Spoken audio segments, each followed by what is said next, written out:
Zoom.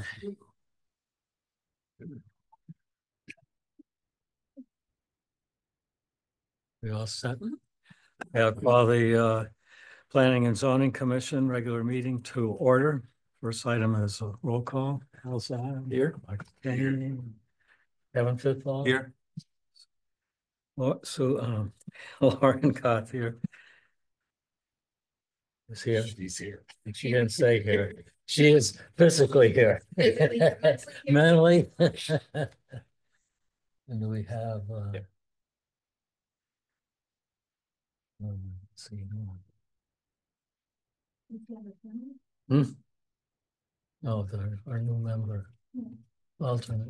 I don't see him there. He's too busy.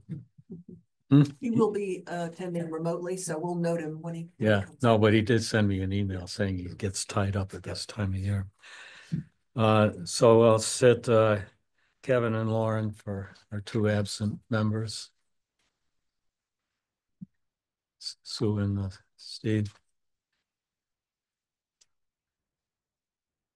First item on business is our public hearings. We have a continuation of spec 24007 Vista Point at Fairview. Would the applicant wish to state his new information? Right. Is this on? Should be on, yeah. Yep. Yeah. Great. Good evening. For the record, again, my name is Bill Sweeney. I'm a partner and a land use attorney with the law firm of Tobin Carberry in New London. And thank you very much for having me back here tonight. As you know, I appear before you on behalf of my client, Oddfellows Home of Connecticut, Inc., which owns and operates the Fairview Continuing Care Retirement Community on Listertown Road here in Groton. As you're also aware, my client has applied to the commission for special permit, site plan, and coastal site plan review approvals for the expansion of their residential life care community as permitted under section 5.1-8I of your zoning regulations. And tonight is a continuation of the hearing that we had before the holidays. As you may recall, both Groton Water and Groton DPW requested additional time to review the project's water and sewer connections, respectively. And I'm very happy to report tonight that we've received full sign-off from both of these departments within the last few weeks. So tonight, we're really going to try to focus our presentation on those two utility items and several other matters that this commission requested additional information on or clarification. Mr. Phillips, our engineer, behind me on this side, will review the water and sewer approvals that we received. He'll also talk about the minor adjustments that we made to the site plan for our water approval. We also will share some additional lighting details that were requested by the commission and our sidewalk waiver request. Mr. McLean, who's our traffic engineer, also with Langen, he'll review a further breakdown of the anticipated traffic generation, which was requested by a commissioner at last month's meeting. And then finally, Mr. Harmon, our architect with AG Architecture. Mr. Harmon will share some perspective renderings that we did that were requested by the commission and a cut sheet that was requested that we prepare for you as well. And while we focus on these discrete items, our whole team is available, including Billy Nelson, who's the CEO of Fairview, is here tonight. If you have any specific questions on any other items regarding the application. I'll close tonight with some concluding remarks before I turn the hearing back over to you and the public. I would say that this is a project that will be funded by tax-exempt bonding, and our bond issuers are very eager to move forward with the offering.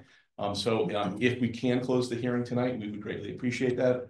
And we certainly would, if you're prepared to, we'd certainly ask for action on our applications this evening as well. So with that, I'm going to turn it over to Mr. Phillips to share with you some of the engineering updates from last time.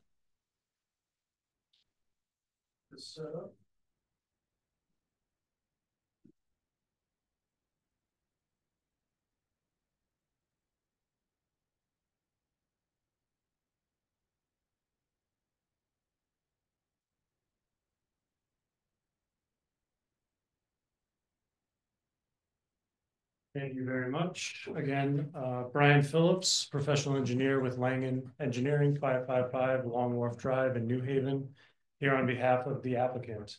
The first item I wanted to discuss is our sewer and water sign-offs. On this plan you see here, this is a overall utility plan. And I've colored in, the orange is our sewer, the blue is the water. I'll start on the sewer. So everything will be served by an on-site gravity sewer main. So from these new buildings, all the sewer flow will head south towards Lestertown and connect to an existing on-site gravity sewer main. That is all fed to existing town services within Lestertown. Those services were analyzed for capacity, and the capacity has been confirmed. We received sign off from Groton Engineering within the last couple of weeks. The water, as we've shown here, there is one change that occurred with the water main. So the site, the entire campus has a connection for water services at Lestertown Road. That is currently the only connection. There is water service on Military Highway, but it's a lower pressure system. So currently the site has that one connection. In coordination with Groton Utilities Water, it was requested to maintain pressures throughout this network to connect our water main and provide a loop through the property to Virgo. So that's what we're proposing on the left-hand side of the screen here, is solely the utility connection. We're not proposing any, vehicular or pedestrian access to Virgo, just the connection of the water main. A couple of other items that came up during the public hearing last month. There was a question about dark sky compliance with the lighting fixtures. So I've just provided the spec sheets from the manufacturer's website listing those fixtures that we're proposing as dark sky compliant. And then additionally, there was a sidewalk elimination request letter. I know that there is a requirement for sidewalks, and we've requested an elimination due to, this is a view of Lestertown, and there is a sidewalk currently on the southern end of the roadway. There's also an attractive stone wall on our side of the property that would need to be demolished and removed in order to install a sidewalk. Additionally, there are no sidewalks currently along Military Highway, and both grade issues and the lack of nearby destinations suggest that adding sidewalks there along that limited frontage is also unnecessary. A couple of other notes is the campus grounds are being designed to offer a safe and secure outdoor amenity space that provides residents freedom of movement within the parameters of the campus. Installing sidewalks outside of the campus may blur the property boundary lines and create an unintentional safety risk for certain ambulatory residents with poor safety awareness. And finally, the town bicycle, pedestrian, and trail master plan does not recommend sidewalks along these roads.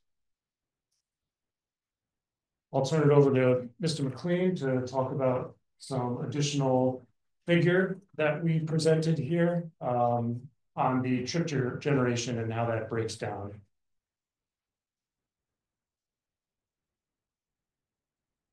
Good evening, everyone. Again, for the record, my name is Chris McLean from Langen Engineering, professional engineer in the state of Connecticut.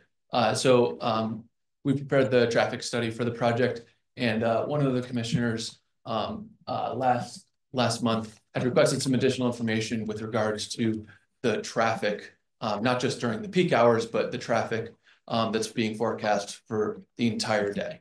And so we took a look at the ITE trip generation manual, which is what the basis of our original study was designed upon. And they do provide an hourly breakdown of traffic for a facility of this type. Normally they just do percentages of the overall, the daily. And so that's what we applied our number of units against. And so this chart that we're looking at here is kind of a bar graph showing the hours of data that we did collect when we did our original traffic study counts. And so just to walk you through the graph itself, there are 7 hours of data that we have during the busiest hours from 6 a.m. to 9 a.m. and then again from 3 p.m. to 6 p.m. And that's the data that we collected as the basis of our study. And down at the bottom in blue, those are the traffic volumes on the intersection of Military Highway and Horizon Drive. shown in blue on the bottom of the graph. In the middle, in green, that is the volumes on Lestertown Road and Oddfellows Home Road. And then the smaller green all the way at the top, that is the proposed traffic that we're adding. And now that traffic is being added to both intersections. So we thought it important to kind of show both intersections in their own light. But we're looking at, you know, between 30 to 60 cars in an hour at each of these intersections that we're adding. Obviously, you know, daily fluctuations occur, but there's, you know, between, you know, 100 to 300 cars at each intersection in an hour. And of that, we're going to be adding 60 at the most. And just to put it additionally into perspective, 60 cars spread out over a course of an hour is about 1 more car per minute on average. So just to kind of give you a frame of reference of what 60 is, sometimes some people can think of it as a little more than that, but you know, it's really just 1 per hour. And so, you know, there are other, you know, obviously other hours during the day, and those volumes are even less than the 30 during this busy time that we had shown. So wanted to state that for the record. The graph in finer detail is available in your packets, and I'll be available at the end for any additional questions. Thank you. And I'm going to turn it over now to Eric to give you some additional information on the architecture. Thank you. Thank you for having us back. And again, for the record, Eric Harmon, licensed architect in the state of Connecticut and Wisconsin, where we are from. AG Architecture is the architectural firm that I work for. During the last presentation, we did walk you through the level-by-level treatment of the building and went over the different unit types and the amenities that existed within the structure. So I don't want to go through all of that again for you all, but really just give you a highlight of the items that were requested at the previous meeting. And it starts with the view from Lestertown Road. During the presentation, we provided a lot of different renderings and animations, and then we have this rendering to supplement that information shared last time. The existing view from Lestertown Road, and this was taken from Google Earth, so this was about a year old for this image, and we used this to superimpose our new building onto that. And we modeled it and brought it into our internal software that takes care of grading and kind of calculated the height of the building, and did that with the following rendering, where you now see the impact of the new development on Lestertown Road, which is a very minimal impact. Across the top, you can see the new buildings adjacent to the residential character, but really no significant impact on Lestertown and the neighboring parcels. The other request that was made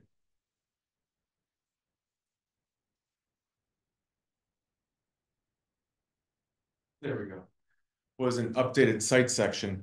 And very similar to the renderings, the intent of the site section is to show the relationship of the building to adjacent parcels and the overall site configuration.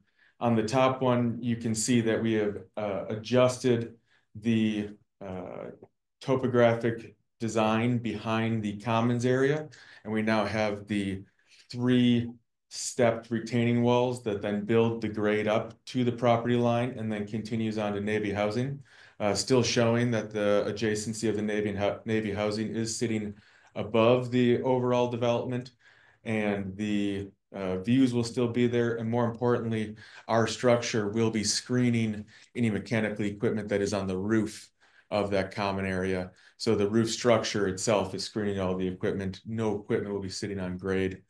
And then the bottom view shows a zoomed out configuration where, again, you have the Navy housing on the far right. We're cutting through the assisted living and then go all the way down to Military Highway to show how the building is stepping down with the grade. And then there's a substantial drop off as we get down towards the river. So that's the additional information that we have to share tonight. And a bit as well, I'm available for questions if we have any after this.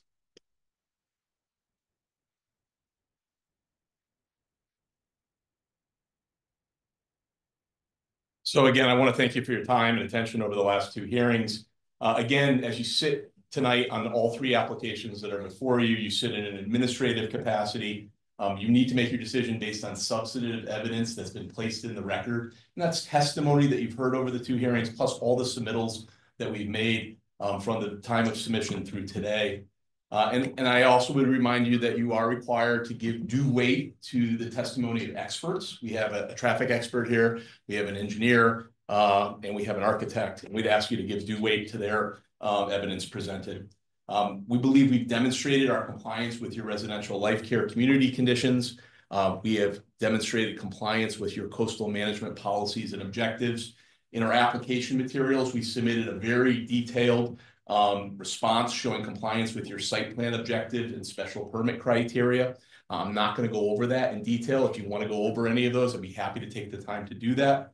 But I think at the end of the day, this project, I think, is consistent with your POCD. It's compliant with all the aspects of your zoning regulations. And it does not in any way propose any detrimental impacts to the town of Groton. In fact, and I think I said this at the last meeting, Fairview has been an important part of this community for over a century. And tonight, I would ask you to join our mission, support this plan for expansion, to provide much needed housing opportunities to the people, the elderly and senior citizens here in Groton who desire and quite frankly need just this type of housing, a place where they can age in place with dignity. And this could be a real jewel, I think, in the crown for Groton. So again, thank you for your time and attention this evening. If you have any question about our new submittals, or if you want to go back and discuss any other issues relating to our project, happy to take the time for you this evening. Thank you, Mr. Chairman, members of the committee. Does staff have any additional information? Just a couple of things, just to remind you, this is the R12 zone. Residential life care communities are allowed by special permit and site plan approval here. This hearing does, without a further extension, it does need to close tonight. As noted, Groton Utilities has indicated there's adequate water to serve the facility and there's adequate capacity with our sewer system. They have, as you know, they've gone and hired an archaeological firm to do a survey and have committed to complete a phase 1B archaeological survey before construction starts. Construction vehicles will be entering from Military Highway. The local traffic authority has agreed to 24 months of allowing them to do that from the start of construction. They're also requiring that coordination with the traffic authority and the police department be made during construction in case any police duties are noted out there are needed. That's all I have. Yeah, thank you. Does anyone in the public wish us to address us on the public hearing for the special permit? Yeah, if anyone online wants to, you do need to raise your hand. Yeah.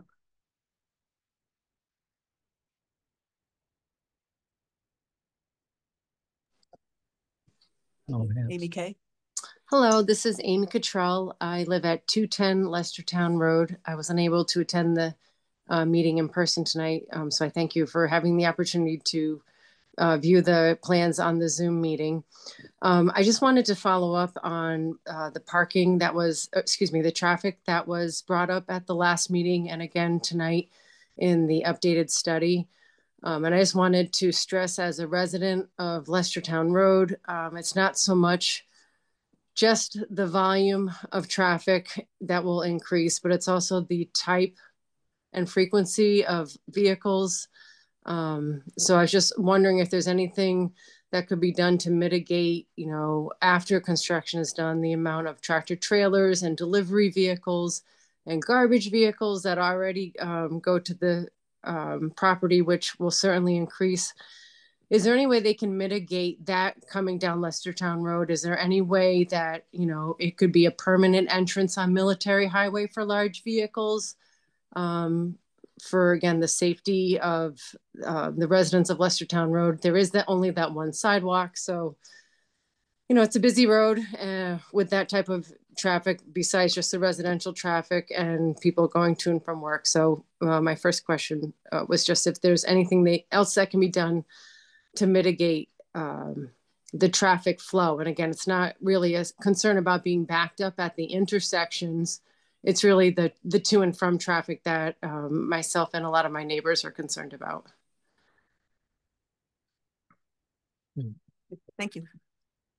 Anyone else wish to address this? I guess no other hands raised.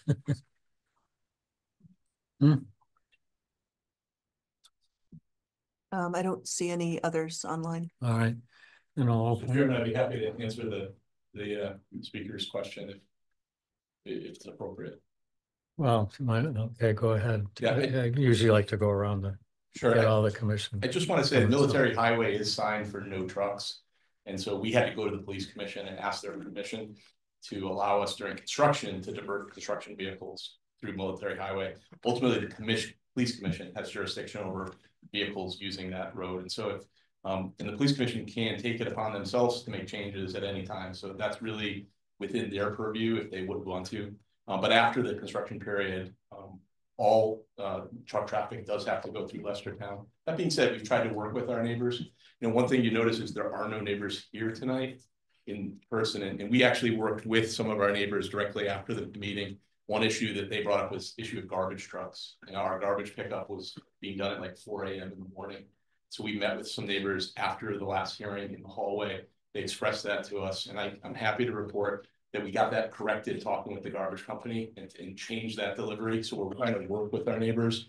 And in fact, that same neighbor or that leader of the same group called Mr. Nelson earlier today and said, listen, we're set. We're standing down. Thank you for making the changes that you did. So I think that's the kind of commitment that we've made, is to try to be good neighbors in the neighborhood. And, you know, for the speaker, we're going to continue to try to do that. And we're happy to work with neighbors if we can try to accommodate them. Obviously, the police commission has some say in that.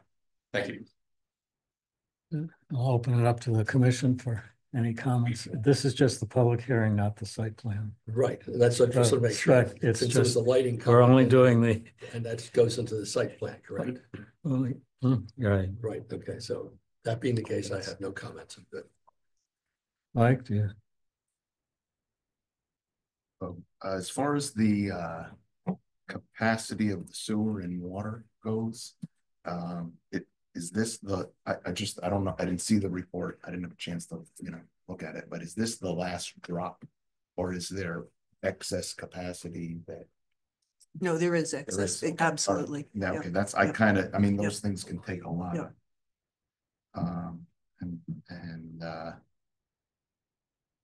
I also would like to see traffic diverted to military highway if possible. I understand that it's not, something that we can do, but I'm wondering if that being said, depending on whether or not that could happen, if the sidewalk makes more sense or less sense.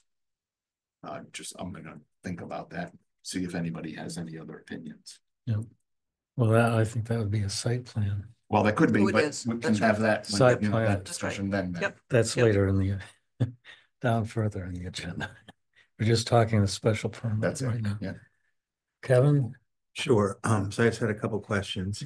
So first, thank you for the view as far as the height is concerned. I think that really showed in a very positive fashion that it's not that different, and probably did some work on it. I didn't hear the software that did it, but it was great. That was very positive, I thought.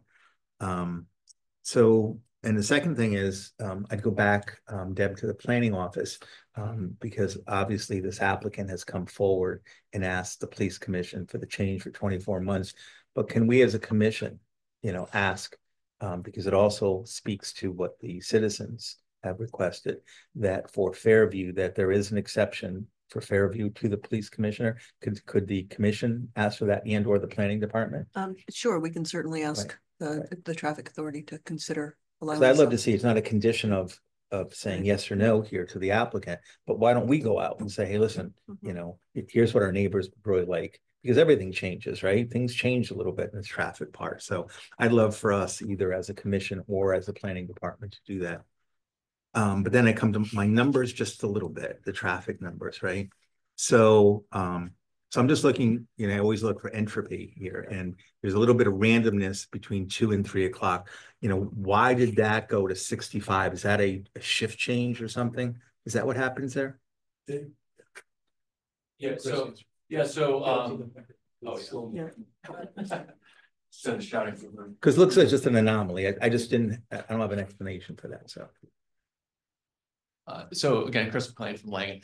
So there's for this specific facility, there is a shift change between 2 and 3 o'clock. The data that we're looking at is for facilities across the United States. And I would imagine that a lot of them also have some sort of shift change in the afternoon, where there's 3 shifts working for, overnights, mornings and then evenings. And then, kind of the consistency you see throughout the rest of the day, that could be residents or visitors that are visiting, the people that live there. Right. And so these high points, they're most likely the medical staff that are arriving or leaving. Yeah. But you typically not your big trucks coming in at that hour. I just didn't know between 3 and 4 as well, but that's always been the rush hour, as I called it. Yeah. Amount of vehicles at intersections, right?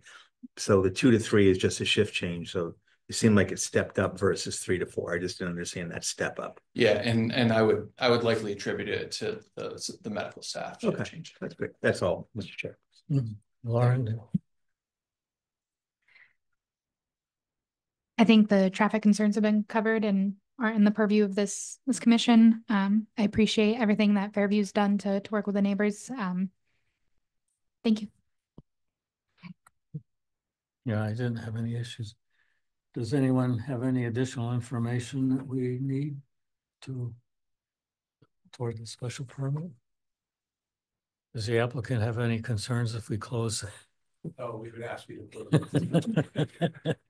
I assume staff doesn't. Nothing. So I'll make a motion to close the public hearing for the spec 24007 Vista Point at Fairview. Is there a second? Second. It's moved in second. Any discussion on the motion? Hearing none, we'll vote on the motion to close the public hearing. All those in favor say aye. Aye. Aye. Any opposed? Any abstentions? Motion is carried unanimously. Next is consideration of public hearings. We have a motion that was prepared for this. Does anyone need a Does- paper copy? Everybody's seen it, but I've seen that. I wouldn't mind a copy there. Excellent. Since I can read it All at right. this time. On there.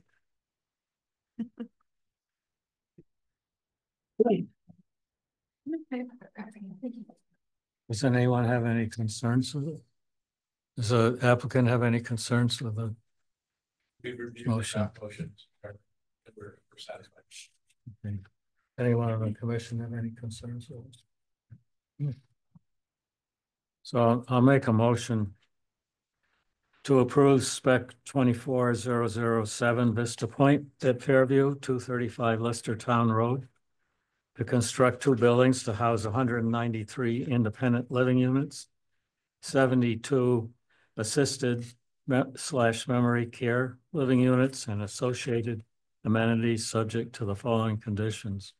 1, construction vehicles shall use Horizon Drive off of Military Highway for site access and egress. The use of Horizon Drive shall be Monday through Saturday between the hours of 7 a.m. and 7 p.m. and shall be coordinated with the local traffic authority. 2, Phase 1B cultural reconnaissance survey shall be completed within the moderate high archaeological sensitivity areas prior to the start of construction.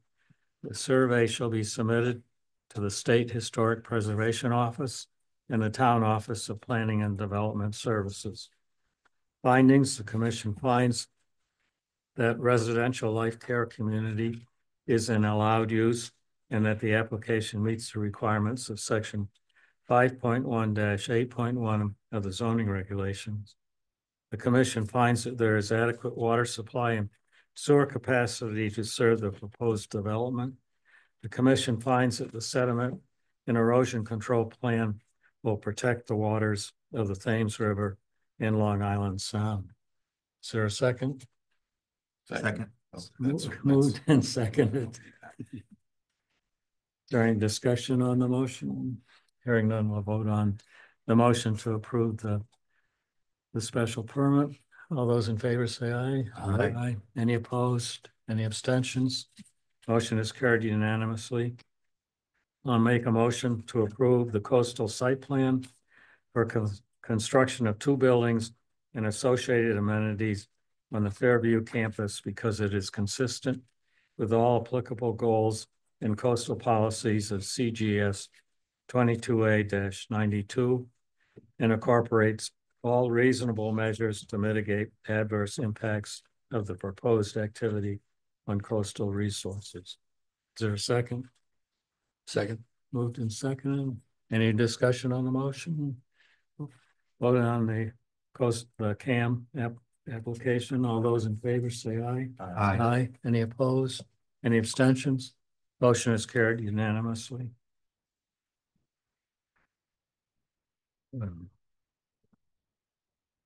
And we're moving on to next item is approval of minutes of previous meetings. I'll entertain a motion to approve the minutes for January 14th meeting. So moved. Is there a second? Second. It's moved and seconded. Does anyone have any corrections?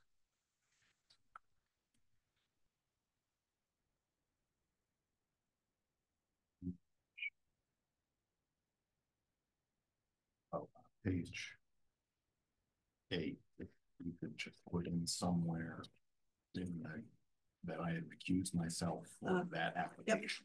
Yep. And then that Kevin was seated, should be put in there. And then page 10, where we voted for the fair person, that was moved by myself. Then I am not listed as a voting person. My intention was to only recuse myself for that one application. Absolutely. Yeah. No, but you're listed. On page 10, You're I'm listed. listed, but on page 10, I am listed as being moved by, but 1, 2, 3, 4. Yeah, it's got an X by your name. Oh, never mind. Good I was looking down below. Right. But how did but Kevin should not have voted on that. That is true. That's right. Yes. Correct. That is correct. What was it? Did I vote though? But then someone else voted because there would Hal. Hal, and his name is not in there. That's correct. Yeah, but Kevin fully supported it anyway. I know that every time. Probably a good idea.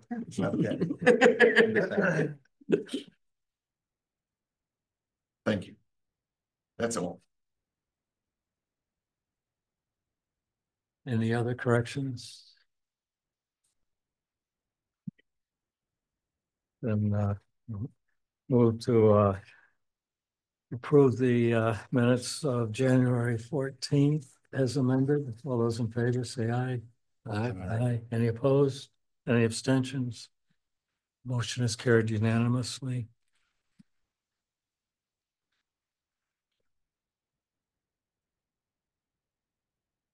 Next on the agenda is public communications. Does anyone in the, or does, I'll start, I guess, with the commission. Does anyone on the commission have anything?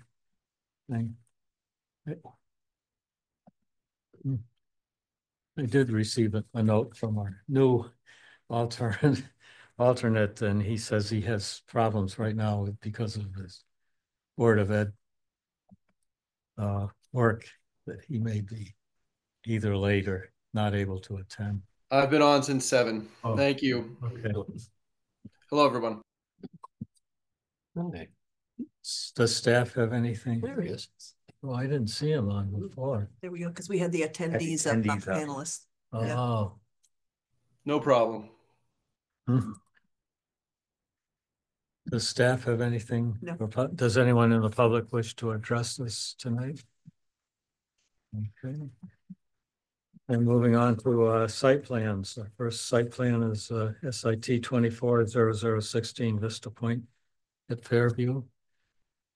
I don't know if the applicant has any additions Chairman, that you we gave us. intended to give our full presentation. Yeah. Obviously in your special permit, but we happy to answer any additional questions. Okay, does staff have, We have reviewed the motion. Yeah. does staff have anything addition to say? Want to note just a couple of things. So I just want to note the north portion of the property is going to be used for recreation trails and the water line connection to Virgo. Okay. The west slope of the property is currently protected by conservation easement that was filed when the last application came through for Fairview. We are going to ask that that conservation easement be marked prior to construction. That was not a requirement back in 2012.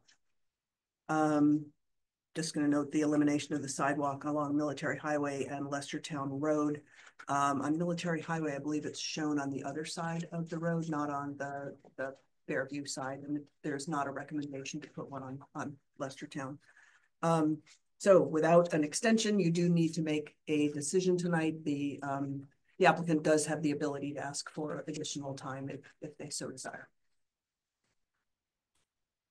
So I'll open it up to commissioners if they have any questions or additional concerns. Start with you, Hal. Okay, I don't have any concerns about the state of the sidewalk as much as I would love to have sidewalks. I don't see the need for it in some places and the ability for it in other places. So I'm okay the way it is for the time being. So say that without prejudice. The note about they gave a clarification for the lighting, for the site lighting, which was great to have that cut sheet, by the way, but the cut sheet is for a roadway light fixture model TCL, which is exactly fine. It looks great as long as you use either no lens or a clear lens. That's still not what was on the drawings. So we need to have something on the drawings. It looks the same, but I clearly once said it was a model CMP, which was a different fixture, just looks the same.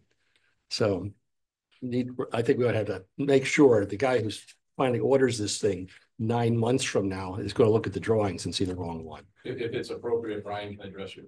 Yeah, that becomes a technical item, but it's just need to make sure. We'd be happy to work through whatever the issue. Yeah, but the cut sheet was exactly right, but it was not what was originally submitted. So it's not a clarification.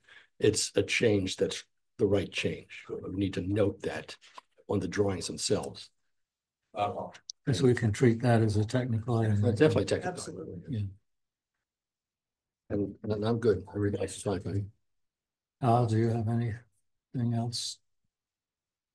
No. Or I mean, like, Yeah, I kind of figured Yeah. that, but I was. got other things on my mind. I don't have, this seems like I know that it's a needed use and I'm happy to support it.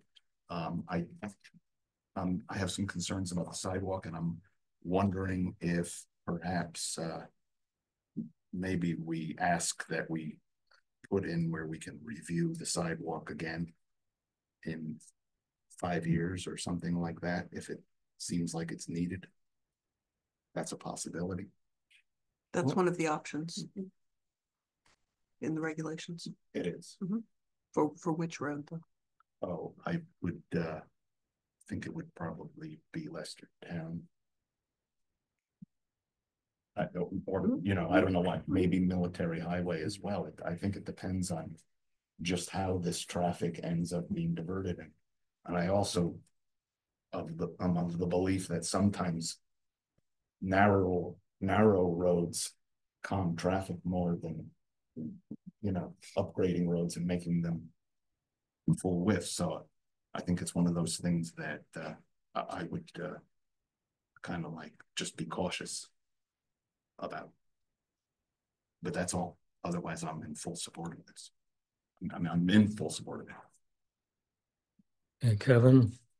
Just two thoughts. Number one, I think it's very well done presentation. It's a very well done project that will benefit Groton for many years. Like the others, on the second side, where I'm usually the stickler for sidewalks, Military Highway to me is not appropriate for a sidewalk, having looked at that multiple times, even with this project. But Lestertown Road is, but I support the decision that's made that they don't put one in immediately, but like to come back at some point.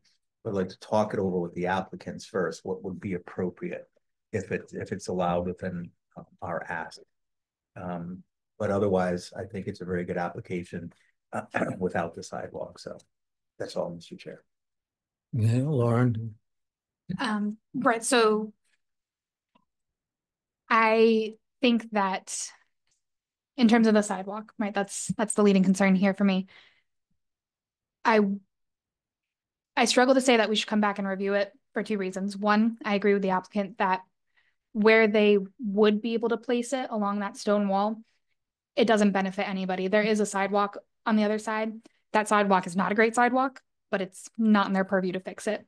And all of the concerns that come out of that sidewalk, I'll say as someone who frequently uses it, is the fact that people park on it because there is no on-street parking there without parking on it or blocking an entire lane of traffic.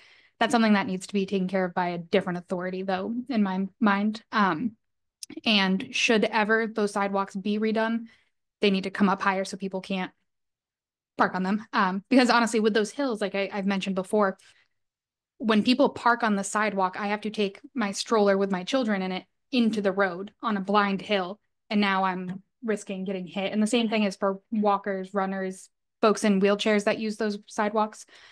Big concern, but not a problem of the applicant. And I don't think coming back and reviewing it in 5 years and saying that that little stretch with that stone wall is really going to improve that problem at all. As far as the sidewalk on Military Highway, I would love something on the riverside. I think that'd be a beautiful walk, a beautiful run. Outside the purview, I think that I would ever ask an applicant to try to build that. That's a public work for the town in my mind, just because of the scale. That grade is a steep drop off and there's a railroad under it. So that's, I don't think, an appropriate ask at all. And I don't think it would benefit this commission to try to come back and ask Fairview to consider putting a sidewalk there in 5, 10, 15, 100 years. So those are my thoughts. Sorry.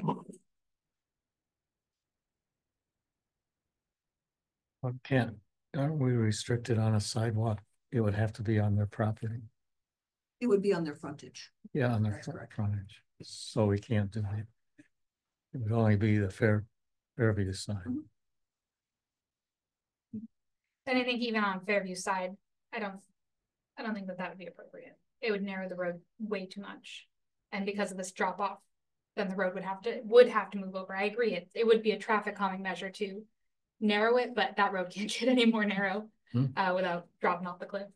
Yeah, but yeah. I think their point of not having sidewalks that there's a reason their residents might use when they shouldn't be is probably very the valid. safety.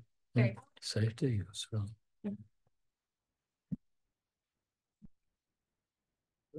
Yeah. So do we? Are there any other input to the proposed motion? That what we have is okay. I'm okay. All right, so I'll start with a series of motions then. Do you want to ask Clint? Oh, Clint, do you? Oh, plan. that's right. Yeah. Yeah, Clint, do you have any concerns with the site plan? Thank you for asking. No, I'm good right now. Thank you. Okay. And Anybody need a paper copy?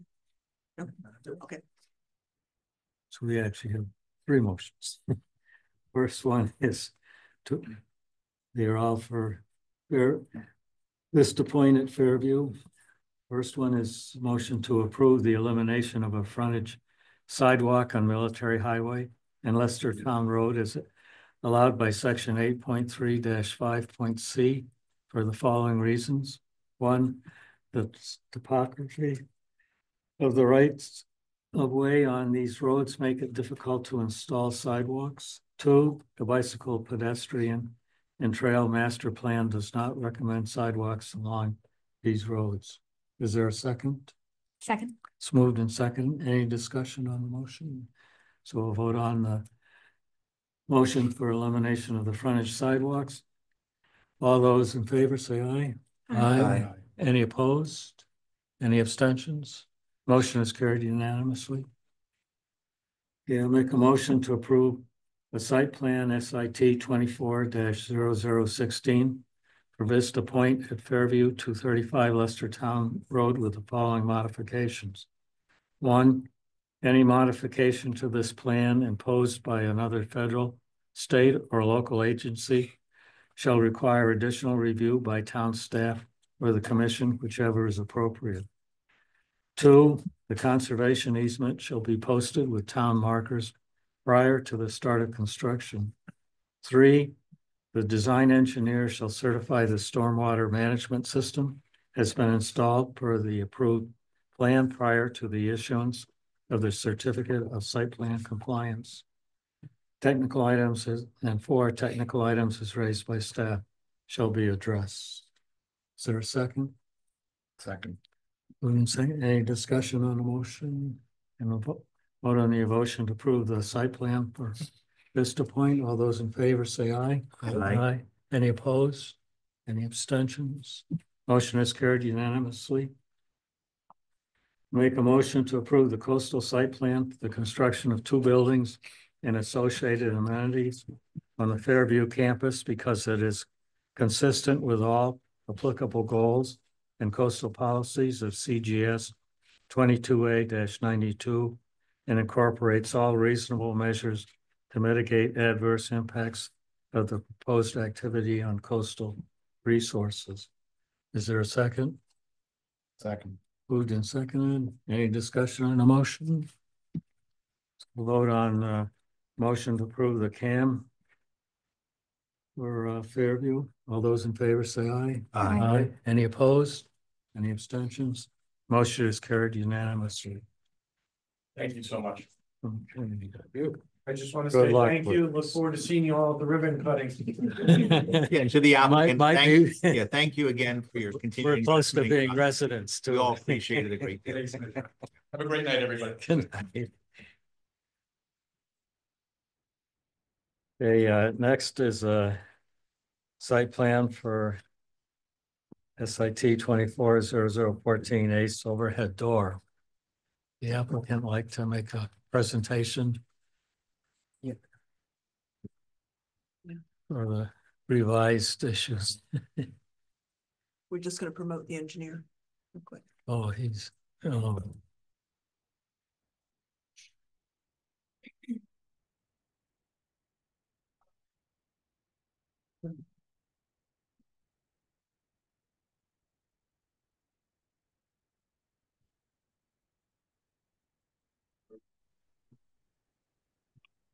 Good evening, everyone. Can you hear me? Yep, we can hear you. Yes. Great. Do you, Amanda, do you want me to share my screen showing your architecturals? We're just figuring that out now, but I think we're also on the Zoom, so we might be able to. Okay. No Yeah, but worries. if you have the presentation up already, do. that's also fine. Well, I can do that right now. Go for it. I'm sure that will be faster.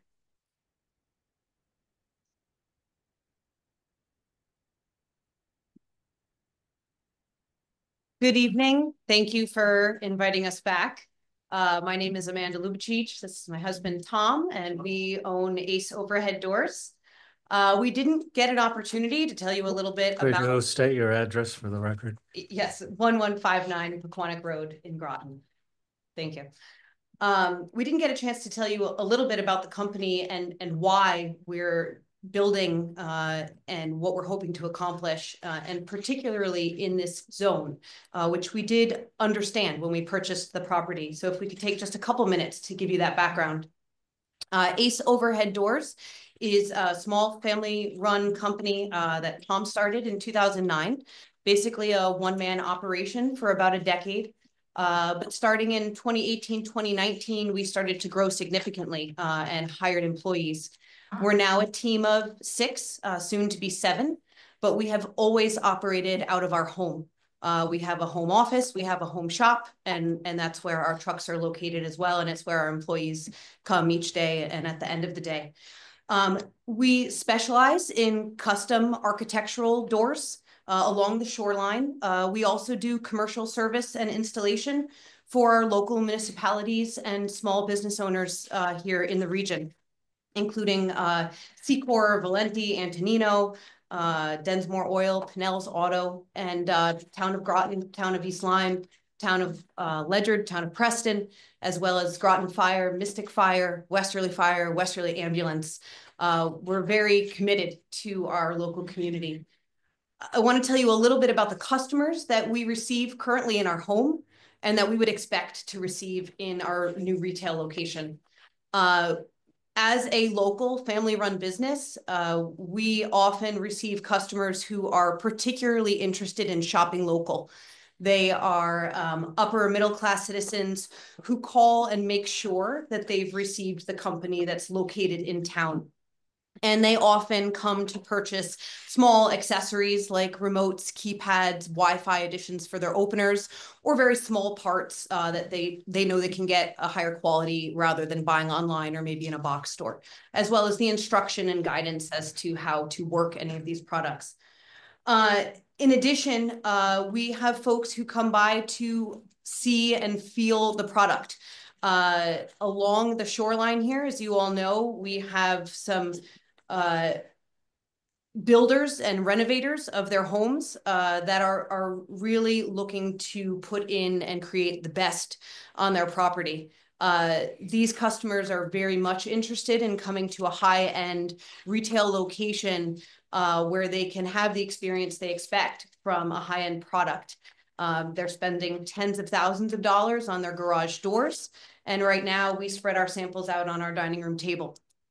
We're excited about the retail location in this zone in particular because the design and the intent of the zone is exactly the kind of place our customers want to come. Right now, as residents in Mystic, when someone comes to make an appointment to look at a sample, they're very excited that they're going to come to Mystic. They usually make a day of it. They come for lunch. They may walk around town. And it's important for us to be in a location that is customer friendly in that same way. We're not interested in the half thought of showroom in an industrial park. That's not what our customers want. And it's not the company we've really built in terms of branding and reputation for ourselves. So this walkable, very welcoming zone, we think is actually a really great fit for what we're trying to accomplish and hopefully brings customers to the strip, to the zone, to shop and to walk. Our customers come from Old Saybrook up to Charlestown and Exeter, as far north as Canterbury and into Windham County. And we've even installed on Block Island and Fisher's Island.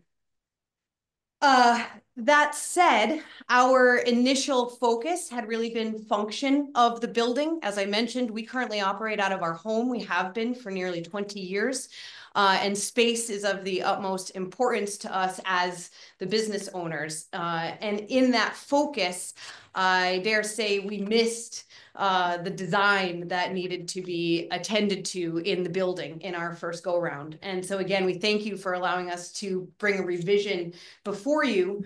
Our product is large and it requires space, but we've made some significant revisions based on your feedback last meeting that much better align with design guidelines and intent of the zone. Ed, if you don't mind switching over to the next slide. One of the things we made sure to attend to was the articulation of the facade of this building. It was commented in our last meeting that it really looked like a warehouse that could have been plucked out of a catalog. And that's all right, Ed, you can go back. Oh, sorry. It's there. And while a true comment, it was unfortunate only because we were working with a fully customizable company of these buildings. And so we have the ability to do so many really great things with the facade. So we did go back to the manufacturer and worked on bump outs on both long sides and the frontage. We also shrunk the length of the building and the height of the building. So the building itself is not as ominous and now is not just straight lines on all of the visible sides. We also added the cupola to the front. Go ahead, Ed. Thank you. for a little more of a welcoming and village feel. On the frontage, we heard loud and clear that despite our product and our focus on having these garage doors visible in the space, that the glazing on the storefront of the building was really important. Embracing that, we added large storefront windows and a fully glazed front entrance. And we've really rethought how to best display our products, the decorative hardware, the smaller, finer wood grain samples, and also allow visibility into the walls that will hold the larger doors, keeping this a storefront that seems accessible and welcoming and does not give the warehouse appearance that was on the former design. On the main entrance, we've now connected the door directly to the sidewalk, which leads to the frontage. And while we may not expect walking customers to this facility, we do expect our customers to walk out and visit neighboring retail shops. And it's important that access to the sidewalk, road, and the rest of this zone. We are right on the edge of this zone. We're really the first property of this zone when you come from Groton toward Mystic. And so this is one of the first visual signs, if you will, that you've entered new space in this zone for those who are driving through on Pequannock. Ed, if you could turn to the parking side. Because our customers will likely park for our retail space, we really changed the side approach of this building. We've incorporated the porch-like appearance on the parking side so that that more village and home-like approach is apparent for our customers. We've also included the architectural doors that we sell for our customers, and we've changed the lighting from the security packs to, similarly as mentioned in the last plan, a Dark Sky Association approved gooseneck hanging. Some of these elements were always part of our intent, but not appropriately included in our renderings for you. We're much more confident in putting in front of you this more thought out and completed rendering. The last angle, Ed, is the angle from the intersection.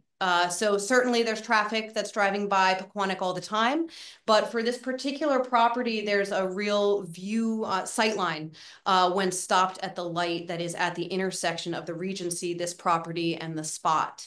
And this sightline highlights in particular the stone walls, which we're going to retain and repair for the park-like appearance. In this revision, we did identify that there are some internal stone walls that will need to be removed for the development of this building. And so we've extended the boundary stone walls to relocate that stone frontage and provide the property with that park-like appeal that this zone really calls for, especially, again, as I said, as you're approaching this zone for the first time from that side on Pequannock. We've also removed any unnecessary stone mulch, which had been included on the plan for fire retardation, but we had used throughout the site too much and was removed again to keep that green park-like appearance. Because the building is smaller, there are some specific changes to the engineering plans. And at this point, we'll turn it over to Ed to walk you through those changes. Thank you very much for your time. Well, good evening. For the record, my name's Ed Wenke. I'm the site engineer on this project. As Amanda had said, since we were last before you, and I believe that was in November, the building has changed. It's shortened up by about 20 feet. So I'm still sharing my screen. You can see my site plan, correct? Yes. Yes. Okay. So the front of the building stayed where it is. The building shortened up from the rear going towards the front. The width has stayed the same. We've had some changes to the parking, very minor. Excuse me. Initially, when we had first presented to you, we had a building that had a mezzanine in it for mezzanine offices within the retail area. That's been eliminated, so there's no longer a mezzanine or second floor on this building. But because we did that, we basically lost square footage and floor area between that and shortening up the building.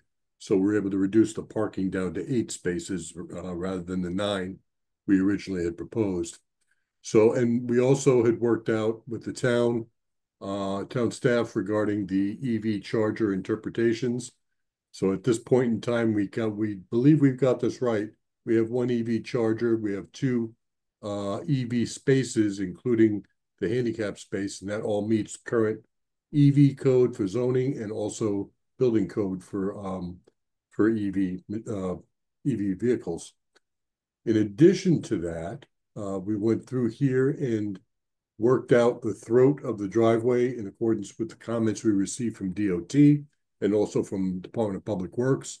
The driveway's radiuses were increased, and the crosswalk and stop bar were all placed at proper dimensions off of the gutter line.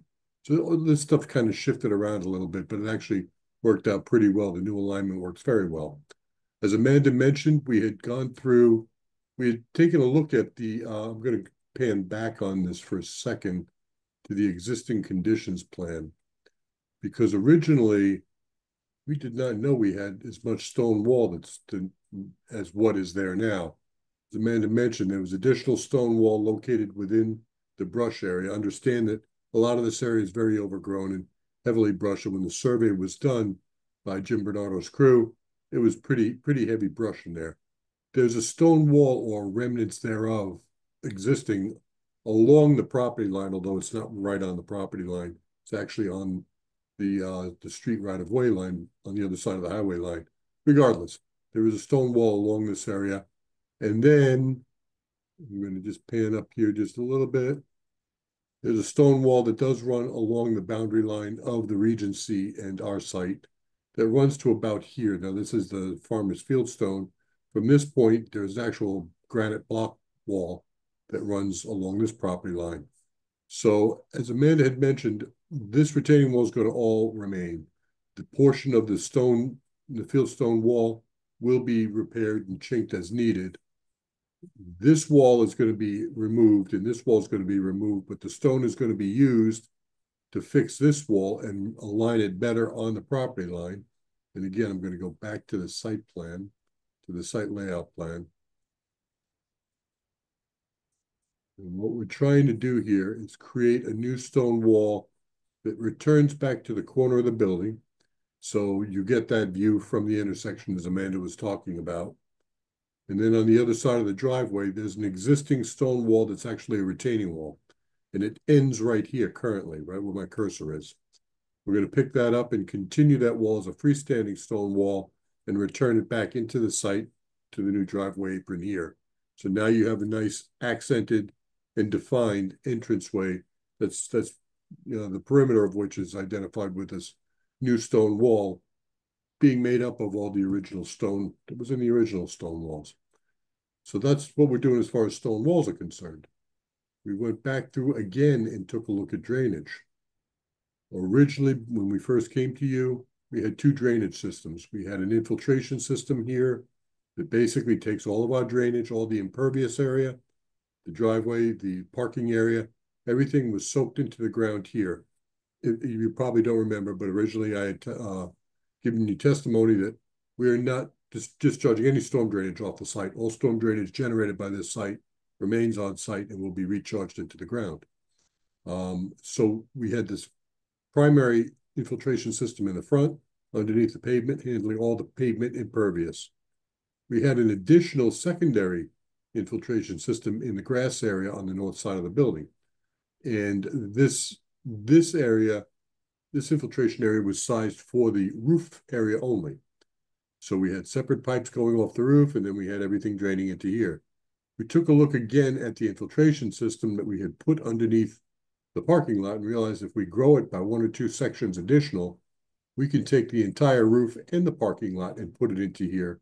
And we've eliminated this infiltration system that we originally had proposed last time we saw you. So currently right now we have 1 infiltration system, handles both the impervious roof, impervious pavement. Again, nothing leaves the site as far as any of the storms that we routed through here. So that was our change on the drainage. Then moving on, utility wise, nothing's really changed. We had an HVAC pad in the back years for our HVAC.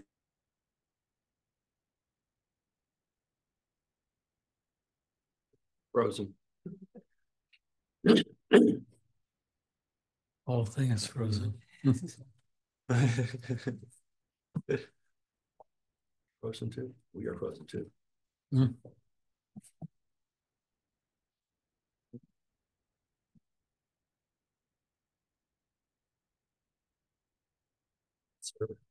The equipment, which we know has. Yeah, he's back now.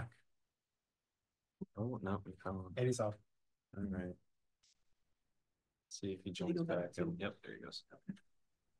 Did I lose you? Yes. The last minute or so. Am I still sharing my screen, or I got to redo that? You got to reshare your screen. All right. And you froze right around the screening of the HVAC unit. Okay, well, good. Then you heard about that, right? The HVAC units are basically screened by a fence and a gate through here in the back, and it's tucked up in the corner of the bump out on the building and the rear wall of the building. So it's effectively screened from all public view, and it's accessible with the gate. So getting back to the actual landscaping, we had proposed originally putting in a planted arborvitae screening along the Regency property line, but in effect, we really don't need to provide a screen buffer in that area. The regs don't require it at all. And so we eliminated that portion of the screening. And then on this side of the site, where we're up against an existing residential house, as a courtesy and good neighbor, we did want to provide a screen here because that is a single-family residential use. And we had originally had an additional 4 or 5 arborvitaes staggered and planted along here. We shortened that up to start at this retaining wall and end at the garage. And when you're out there and actually look at it, that effectively screens everything we needed to screen. So that area is shortened up a bit in terms of the arborvitaes being planted there. As far as the rest of the landscaping is concerned, we originally had a stone mulch planted area along the edge of the curb along the parking area. We had some low profile junipers planted through there. After discussion with the town, we did not have to do the stone mulch there because it's more than 5 feet away from the building and non-combustible is not an issue. But we eliminated the mulched area anyway because we wanted to maintain some sort of, as Matt had mentioned, just a full green park-like area. So the grass lawn in this area goes right to the curb. Of course, we got the new trees we're planting there. They'll have bark mulch surrounding them in a ring, around the root ball. But the perimeter stone mulch planted area along the perimeter of that curb, it's no longer there. The remaining landscaping really hasn't changed much. In fact, it's all around the building. It all pretty much stayed the same. So those are basically all the changes we made. I know we just threw a lot at you on that, but we were working on this quite a bit since we last saw you. And that's about it as far as the site stuff is concerned. So, did I lose you again? No. Oh, nope, you're good. Okay. Any questions? Well, as staff make their input, and then we'll open it up to the commission for questions. Great. If the staff wants to. So this is a site plan with associated coastal site plan. It's in the MVC zone. So I just want to reiterate that retail use is what makes it allowed use. The retail aspect of this. I know we chatted a little bit about this the last time. And the applicants, I think, made a larger effort of emphasizing that retail component of the site. The wall packs, there were issues with that last time they were there. You do have details of those, so you can hand those out for anybody interested. That was it was a late inclusion. We had some issues with the packet. as Amanda mentioned, there's that direct sidewalk connection to the entrance. I want to reiterate the request to postpone the full completion of that frontage sidewalk. We touched on that the last time that I added to the packet. The applicants are still requesting that postponement to the time where that back lot is developed. The EV charger, so Ed, I just want to clarify. So it looks like it's a dual head with 2 chargers, right? And I just want to take this moment to talk a little bit about the building code thing, because this is something that we're working out internally. Building code, when you include EV chargers, building code requires that, what is it, 5% or 1 need to be accessible. Right. And so when you include EV chargers, you effectively, even on a small scale like this, have to include an accessible EV charging location. So that's why that's there. And by having 2 active EV chargers, they're meeting that 25%. So there's no make ready really aspect to this parking situation. We did work with the applicants, as mentioned, around the stone mulch, reducing that where it wasn't really needed. But the applicants also changed some of the landscaping material so that it was more fire resistant. There were some junipers right by the building, pretty flammable plants, especially in light of some of the wildfires going on. So those have been changed to more, I guess, fire safe is what they're called, plantings. And then the stone wall, we went back and forth a little bit about this, and trying to retain as much stone wall as possible, especially in light of finding more stone kind of tucked in the brush there, and using that same stone either to fix existing stone wall or create new stone wall. You know, I spoke with the applicant to try to provide an idea of how that stone wall could be reoriented. And I think they did a pretty good job. I will note, Deb, it is linear feet. So maintaining that linear feet of stone wall, which is crucial here. And then I just wanted to mention briefly that right of way. So it is, this parcel is tucked a little bit off Pequannock Road, and it's because there is such a large right of way right there, right? So accessing up to the site, you know, it might not immediately be walkable from the street, not walkable, but easy to access from the street. But that is by virtue of where that front lot is, right? But yeah, I think that with that, I'm good. Open it up to the commission for any questions. First, night and day between last one, so well done. You've actually captured. I'm still a little iffy about the nature of what you sell and what goes there, but I heard your spiel and I get it. So I think I'm okay with that. And certainly the frontage now looks, you picked up sort of a Yankee Candle Cracker Barrel feel to it, where before it was a warehouse. I've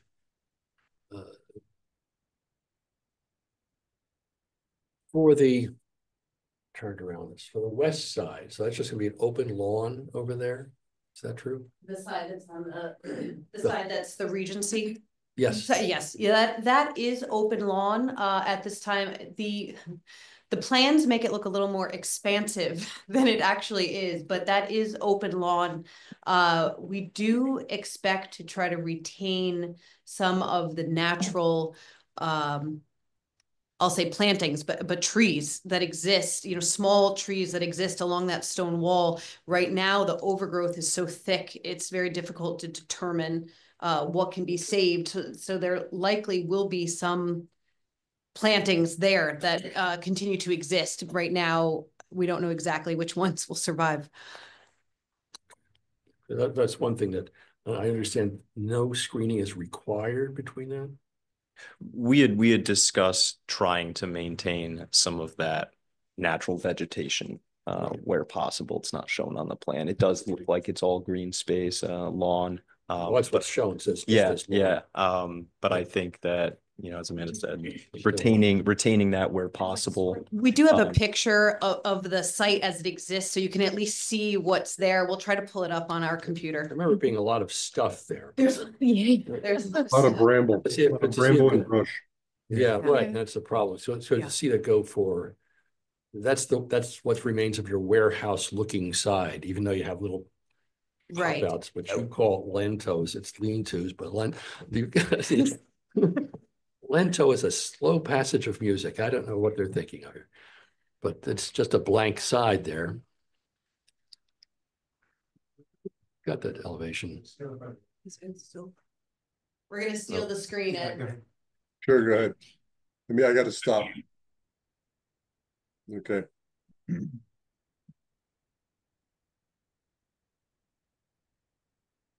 So this is the view essentially from the angle of the intersection, Right. which shows you in a moment. Looks like it does now. Yeah. Yeah. So there are a number of trees along that stone wall, some of them larger, in fact, that we expect we would retain. It wouldn't be just open lawn, but to identify the species and exact location until we pull out all of that brush, we can't really say for sure. But anything that can be maintained as part of the natural landscape, we would want to really, we don't want a bare space. Right, yeah. This 2 springs ago was actually much more growing. They hired someone to come in and before June, Brandio's group came in to be able to survey. We had to chop down what they could, mow down ivy and overgrowth and nothing big, you know, that was standing. But this was, you couldn't even see the house in some angles. Right. So overgrown. Yeah, so I would definitely like to see greenery, vertical greenery remain as much as possible. Mm-hmm. And if not, even if you have to go to Arbor Society and get some seedlings to plant something within the lawn, because that's something that's the nature of that area is there's plantings right next to buildings. And now we'll have a bare blank wall. So yeah. that's not required, but I would encourage that. We agree with you. Thank you. And otherwise I'm okay. Just want to clarify, just because you use the terms, is that you just said, okay, we have the storefront there, the 6-foot areas of glass. We think it's a storefront, but it's a technical term. So it's storefront versus curtain wall versus window wall. These aren't storefronts, they're windows and they're an okay size. It was odd to see 6'8" doors. That's a residential scale door. And you had all 6'8", so I'm not quite sure. Are we talking about the overhead doors or the, I'm sorry. No, all your man doors have a dimension of 6'8". I've just never seen it on a commercial building, and even though you could do that. It's a residential door, so. You might want to just check on that. We will check that. Thank you. If you're trying to get the appeal of your high-end users, you're not thinking of walking into a 6'8" door. That's what goes into your house, not this. Thank you. I have nothing of substance. The light fixtures, I wish you had a picture of which ones exactly you're going to use, the ones what you have as a category. Bryce actually does, You have the technical it was difficult to print off of their website, so I tried to make it more concise for you, but I looked it up online and that's a category. What color it was? we'd be going with I think it's an antique brown to go with the brown roof and the red. Just tried printing that off. Depth of the fixture. Oh, these. Oh, the light's actually up inside there. Oh, excellent. Yes, I actually learned, I had assumed that a gooseneck shade like that would naturally be full cut off. And I was educated by one of the manufacturers of these lights that you can put any bulb you want. And so they are not necessarily. The built-in and recessed LED was a big proponent of this company's. This is good. Okay. All right, that's all I've got. Mike?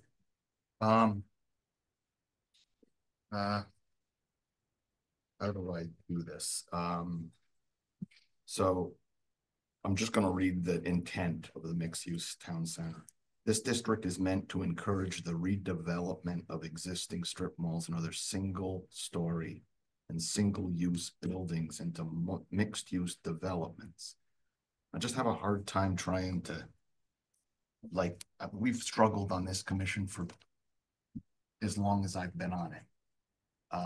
Trying to get this part of town developed, you know, to make a downtown for Groton. And have buildings and sidewalks that encourage that kind of development. And we haven't had a lot of. Are you reading MTC? What did I read? You gotta read. Oh, I'm sorry. Gotta be in the Yeah, yeah. appendix. Sorry. It's in the appendix. I don't think there's Yeah. strip malls here. Okay. No. Okay. Never mind. Okay. But Nor should there be. I think that the sidewalk is critical to me.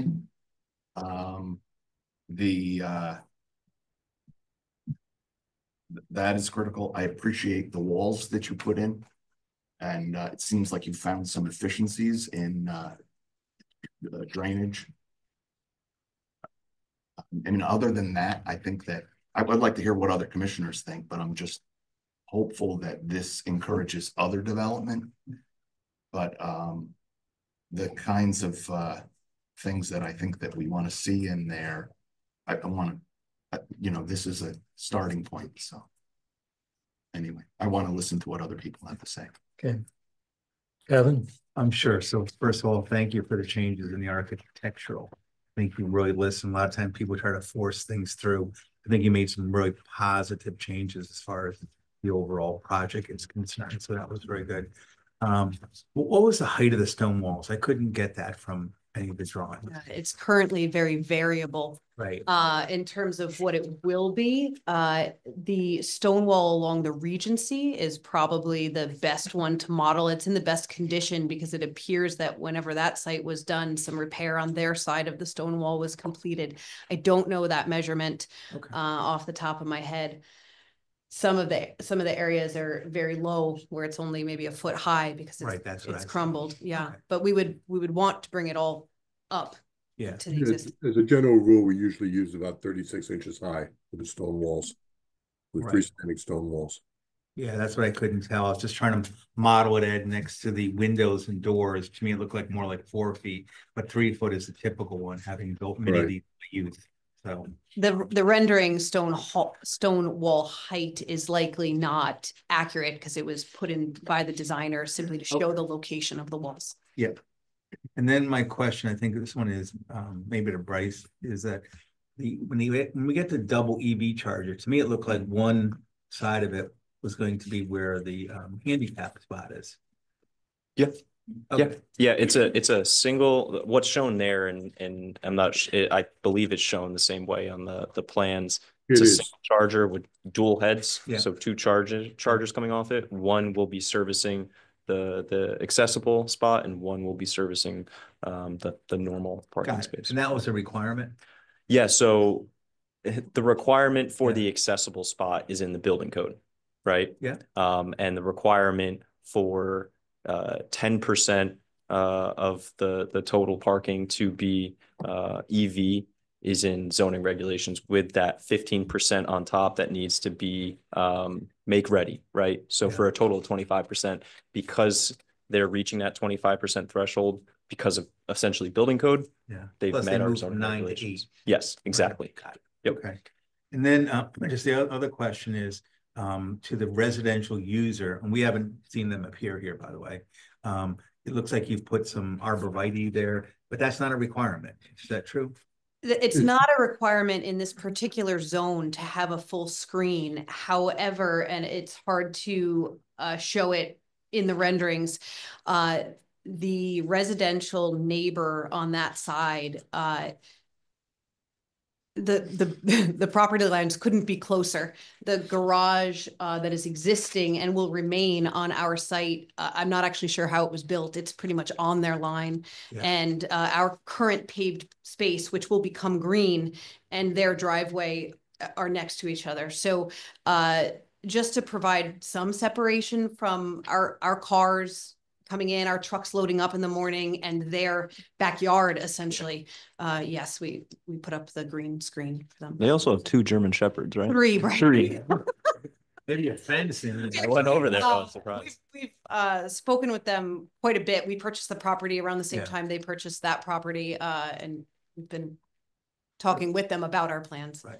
I always love to see, just to say, applicants specific when they're near a residential zone who have gone beyond. So that was, to me, very positive. So that's all, Mr. Chair. Okay. Lauren? The benefit of being last in line is that most other people address whatever I was already going to say, so I just get to say the nice stuff.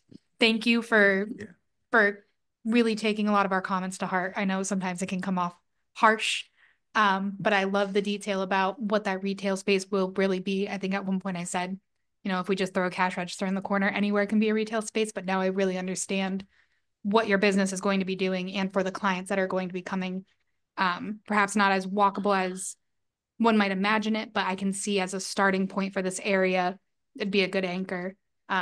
So I really appreciate the changes to the facade and everything. Just congrats and very encouraging to see what's going on. Thank you guys. Thank you. I will just as a just data point, the only other high-end showroom along the shoreline is in Norwalk. So it is a destination for people looking for architectural. Okay. All right, Clint, do you have anything to add? Nothing further, thank you. Okay, I just had a couple of items. One is associated with the sidewalk. The way it's proposed, to me, is not workable because it's on a piece of property that doesn't get affected by this or use the sidewalk per se. And since it's on a separate piece of property, you have to have some way to enforce it. So you either have to put a lien on that property. How do you get it done? The second part of the property. So we'll That was expect a developed. site plan for that Yeah. at some point. Hmm. Yeah, well, we expect a site plan for that property. I mean, right now, there's a sidewalk there, right? Hmm? Yeah, yeah. But how does that get on that site, the site plan for the second piece of property? And the second Because piece of property, We'll remember to require it.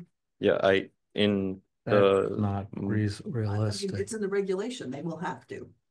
What? It's because it's a frontage, it would be a frontage sidewalk.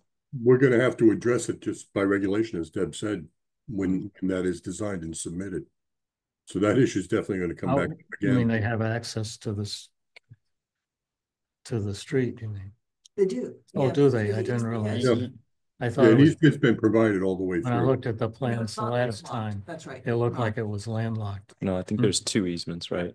That's There correct. are, for the purpose of splitting the lot, the easement was drawn on the back, but once this front lot is developed, the easement would come through the same driveway. Hmm. You Ed, mean do you the mind showing the access. bird's eye view? I think it shows the finished versus existing sidewalk. I can, you gotta stop Oh, sharing. I'm sorry, Tom sharing. Apologies. No problem. Well, I guess you could have actually just. Okay.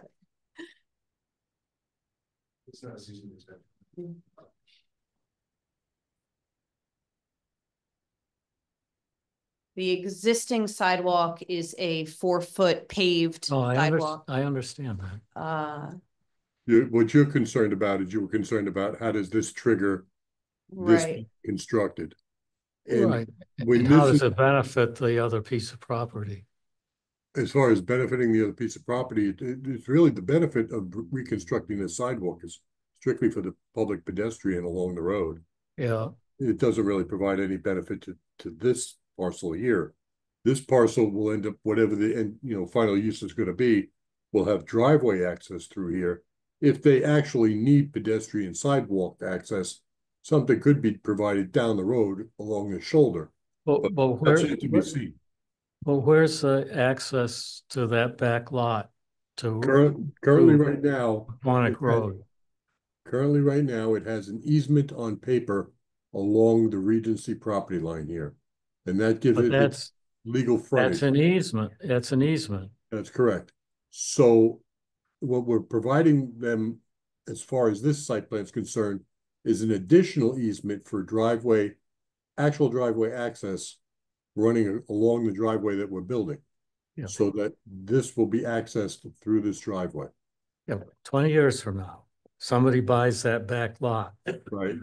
How will he know, or she knows, that they have to build a sidewalk on Pequonic Road? That, we did include in the draft motion an agreement that's going to be filed in land records, ensuring that it had to be filed against the other piece of property. Against that deed. It will. I know exactly Yep. what you're saying. Where Yeah. does it say that?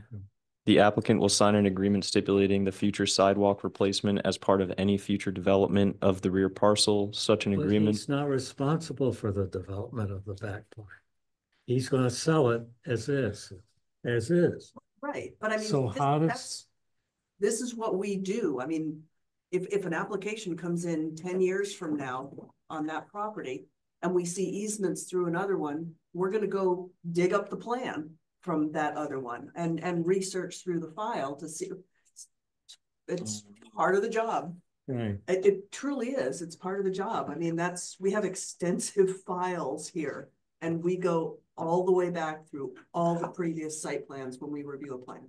And I'll just add on to that. Because some people forgot about a sidewalk on Allen Street. For the 3 gravel special permit at the last meeting, I had to do extensive research on the easements that existed through that property, and I had to speak with the engineer to actually rectify some of the things that I was finding that weren't originally shown. So to Deb's point, I mean, we did go through extensively to make sure that what was shown on that plan was accurate. Seriously, it's what we do. Yeah. No, but I'm afraid that, the people here today may not be looking at the property when it actually gets sold. And how do they know? I mean, You'll see a partially completed sidewalk. Well, no, because the sidewalk's there today. But I this think- just makes it wider. I think the way to address that would be, you could file an amended deed on that lot, which references the letter of agreement that will be filed on land records. So that down the road, when all of us are gone, and somebody else picks up that parcel to develop it, yeah, the deed right there is going to say, oh yeah, it's subject to this particular letter of agreement filed. That's what you're looking for.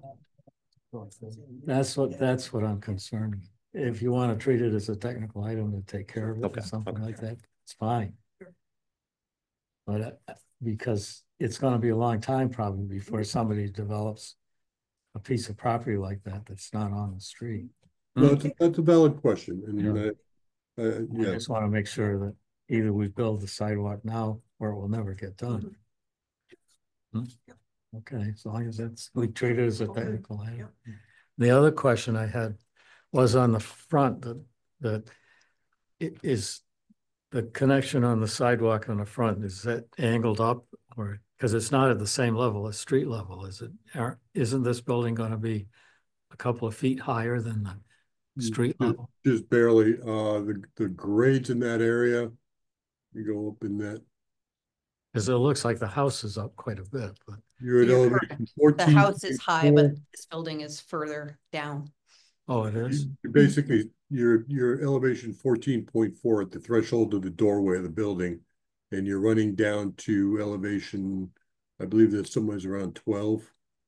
About 12 feet, yeah, like 12 feet on your plan. It's about 2.5 feet, and that's So 2.5 feet running in about 60, 70 feet. So the sidewalk going into the front door from Paquonic Road will just be a ramp? Not even. It's two Well, feet. if it goes up 2 feet, it's gotta be. It was 2 feet over a distance. It's Yeah, not I know. going- Exactly. it's not It's a significant. ramp. No, 2 No, feet. it's not. It's 2 not a feet and significant 60 enough feet pitch is to call it just a ramp. barely drainage. Ramp is Yeah. other than 0 degrees. Sure. It's not Basically it's a 3% That's what I slope. meant, yes. It's a 3% slope, which is. Because when you look at gradual. the computer drawings that decide that it's all flat, it isn't. It'll look flat. And that's what I was trying to understand. What it would really look. So it's But like I said, the Slight grade. entire slope is 3%. It's 3% slope. It's nothing. Yeah. I don't know if I agree with that. Well, it's something, but it's not much. It's not Exactly. Right. For the record, That's 5% doesn't require the railing. Oh, I don't care about that.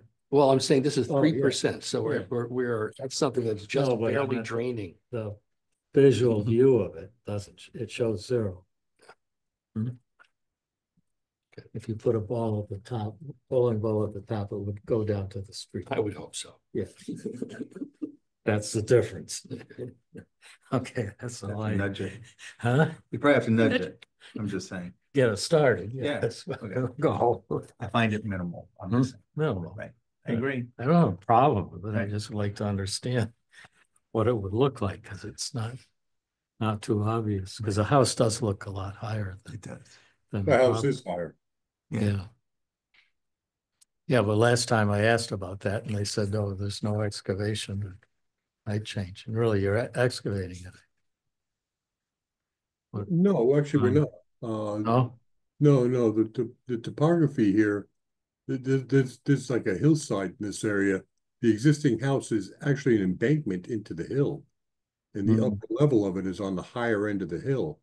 yeah. This is all naturally lower than where that house is. Oh, it is. Okay. Yeah. We've got the finished floor. This is elevation 14.5. The existing grade in this area is elevation 14. It's only 6 inches higher than the ground. So we're not doing much excavation at all. All right. Okay.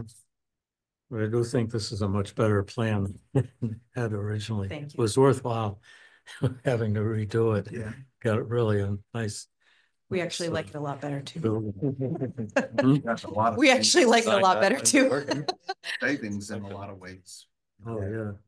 That just looks No so much second better. floor. So we have a motion that was prepared. I don't know. Yeah. Everybody get a copy of it? I read it, yeah. Okay. Is the applicant, have you seen, We have, thank have you. any concerns with it? We're good. Is anyone on the commission have any concerns? None. No. Okay.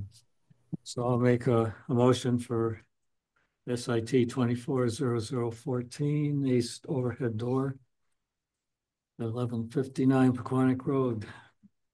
Motion to approve site plan application 240014, east overhead door, 1159 Pequonic Road, to demolish and remove existing wood frame house in 3 of the 4 outbuildings and construct a new 1-story commercial building with associated site improvements, subject to the following modifications. 1, the design engineer shall certify the storm water management system and associated improvements have been installed for the approved plan prior to the issuance of the certificate of site plan compliance.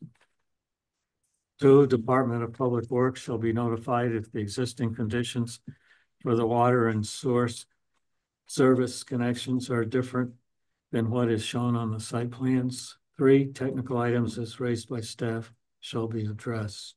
Findings: the commission finds that this application complies with section 3.3-2.E mixed use village center, section 3.3-2.F design standards for the MVC district, and adheres to applicable elements of Appendix C MVC design guidelines. The commission finds that the postponement of the remaining 5-foot wide concrete frontage sidewalk requirements meets the intent of section 8.3-5.A of the zoning regulations and is acceptable for the following reasons. Now we go to thoughts. You probably should say 1, that the existing 4-foot paved walkway is currently in acceptable conditions and is safe for public pedestrian usage. 2, approval of this request will not cause negative health, safety, or welfare of existing or anticipated pedestrian traffic along the footage. 3, that the future sidewalk improvements of the remaining paved walkway will be added to the site plan showing the alignment grades and construction details of the new 5-foot wide sidewalk. 4, that the applicant will sign an agreement stipulating the future sidewalk replacement as part of any future development of the rear parcel. Such an agreement shall be binding on the rear parcel deed, transferable to any future owner, and shall be filed in town Groton land records. Is there a second? Second. It's moved in second. Any discussion on the motion? Hearing none, we'll vote on the motion for the site plan for Ace overhead door. All those in favor say aye. Aye. Any opposed? Any abstentions? Motion is carried unanimously. We have CAM motion to approve the coastal site plan application for SIT 240014 based upon the following findings. The commission hereby finds that the application is modified as consistent with all applicable goals and policies of CGS 22-92 and incorporates all reasonable measures which would mitigate adverse impacts of the proposed activity on both coastal resources and on existing future water dependent activities. Is there a second? Second. Moved and seconded. Any discussion on the motion?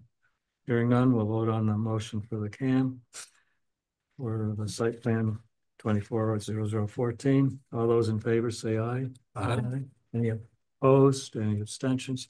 Motion is carried unanimously. And good luck to you. Building. Thank you all. Thank you, Ed. Yeah. Good night. Yeah, moving on to the recreation. We have site plan SIT 240015 Sutton Park redevelopment 185 Fort Hill Road. We've had a long wait.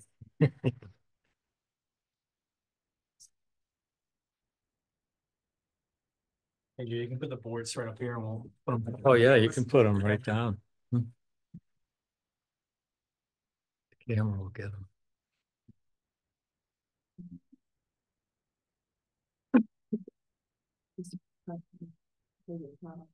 It's not on.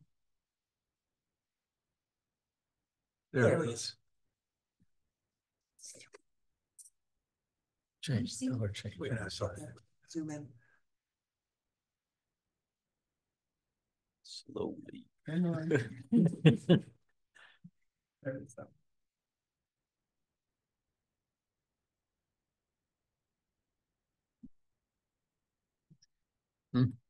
That works. Second, we can move it a little bit. And shift it a little bit.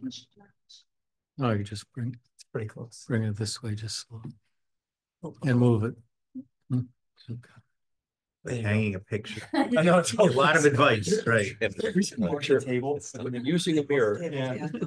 Yeah, but the cleaners will come in and move the table. Oh, And they'll be way off.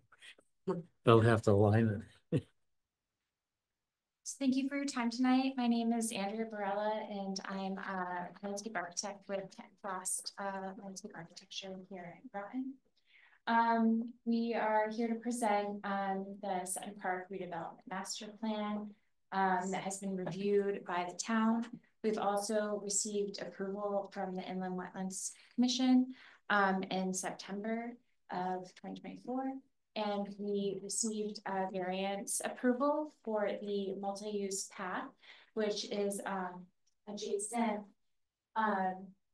to the 25-foot buffer along the neighboring properties. We provided adequate planted buffer in that zone. Oh, wow. To Frost. No. I can provide you just a refresh of the site plan and the proposed improvements to the park. As we go up through the entrance, proposing new curbing and parking layout along the drive with the drop off. The existing skate park is to remain with some parts of improvements along the side, with new street tree and pedestrian access through the park. As you come down through the site plan, we are building a new natural playground with built into the slope with climbing structures, play, slides, and other features with overlook seating that overlooks the skate park as well as the playground.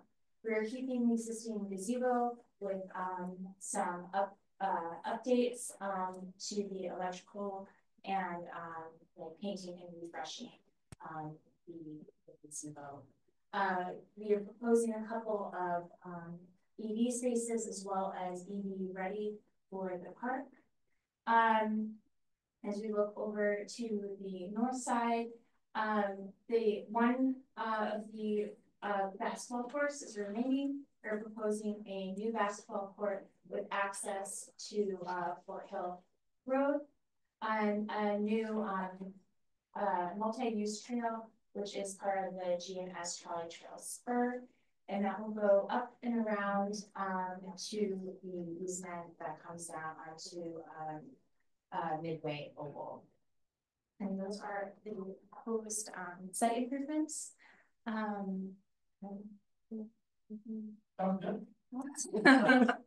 I'll quickly say. Could you state your Yeah, name? good evening, Chad Frost with Kent Frost Landscape Architecture. Sorry that I was coming in late from next door.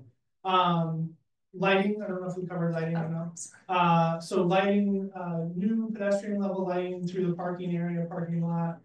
We are doing lighting through that new zone change for athletic field lighting for the skate park, as well as then over the basketball courts.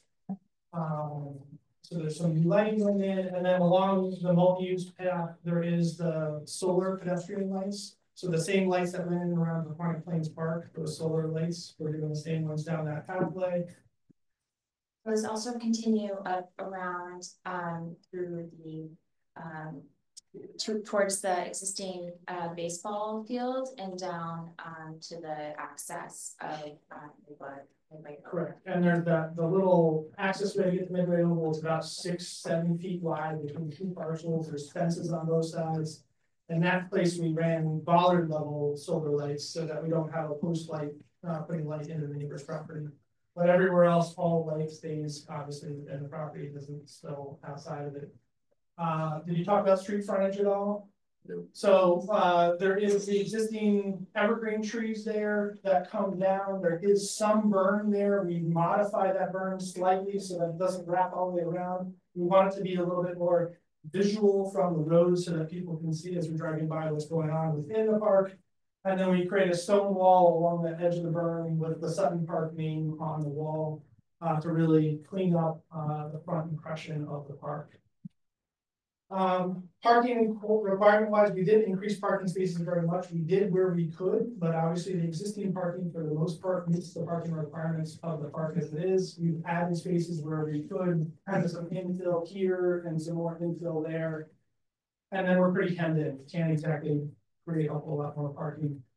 Stormwater, the report is in our application. We have an engineer that's done the whole thing. We're obviously in the floodplain. We've done our best to be able to treat all the flood stormwater. We don't have much in ways of infiltration and things like that, but treating it and then releasing it. And we did our best to minimize new impervious where we could, and allow us to filter through things. You talk bathroom at all? No. So new restroom as well. There was an older restroom we talked about in the past that was over here. It was torn down because it was heavily mistreated. So there's a new one that's going in that's a lot more visual so that people can see it and it doesn't get abused like the previous one did. This one has lockable doors and all sorts of control features as well.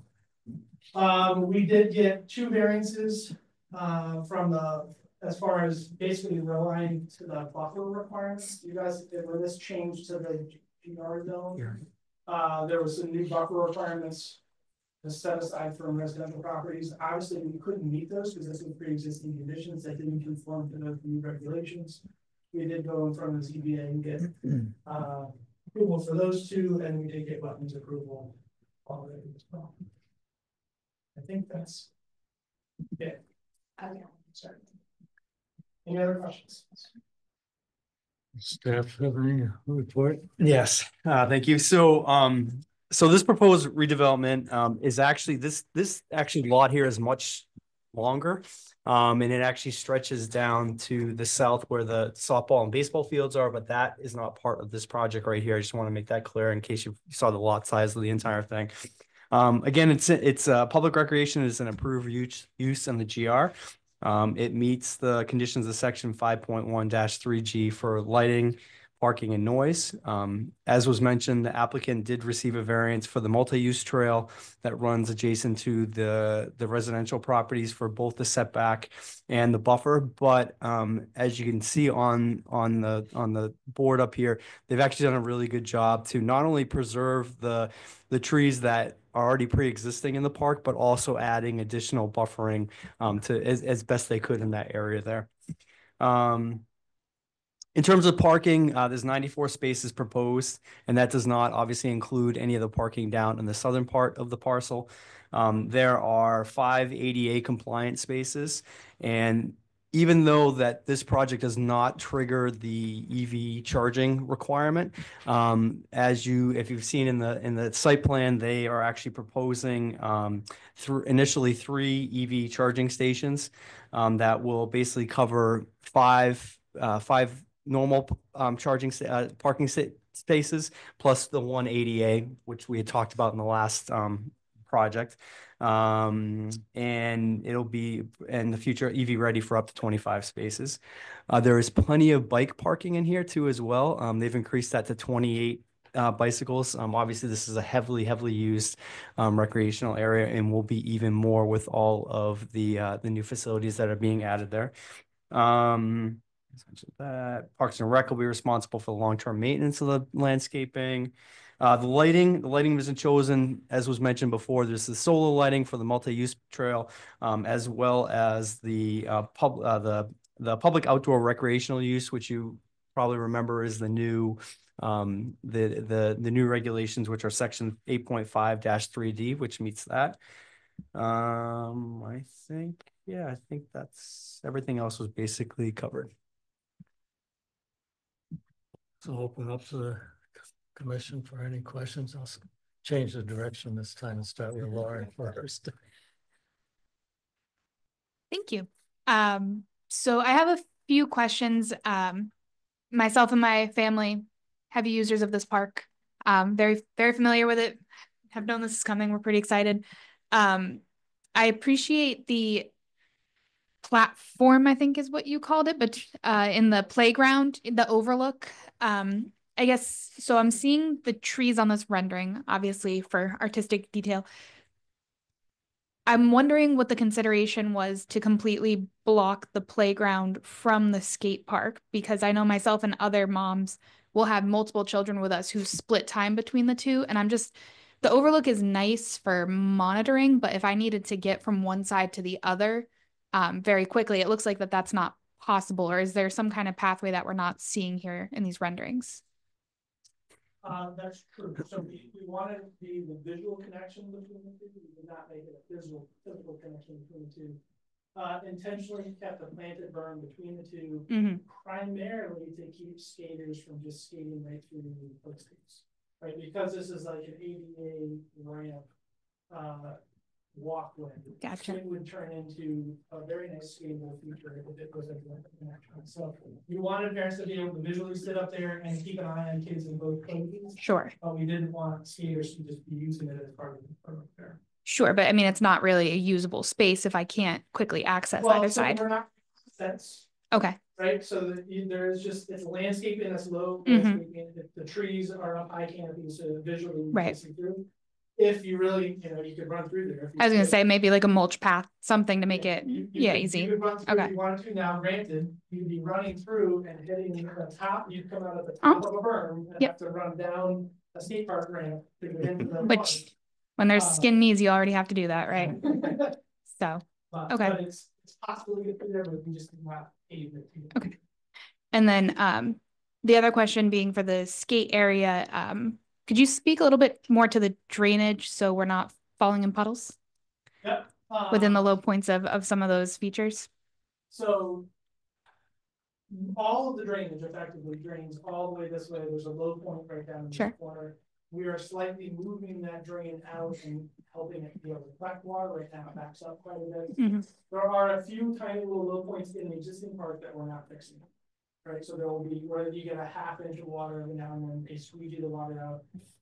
We're not, at this point, looking at tearing that up and trying to fix it. Okay. There is an area, this bowl over here. Yes. That's the worst. Yes, it's a leak. That gets fixed, right? Yeah, okay. So that gets fixed by basically, we're bringing up the bottom of the bowl. Okay. About 3 or 4 feet, if I remember. Oh, wow. So the bowl's not as deep. Sure. So that it's used by more people. And then we can get the proper pitch to get the water to drain out of there at the same time. So that's our worst drainage area that we can fix. Otherwise, everything else drains to that common point. This new bowl over here will have a couple of drains that connect over to it. Yeah, for the most part, everything should drain to that common spot. Okay. And then staff might be more of a question for you, educating me on policy for marijuana usage in public parks.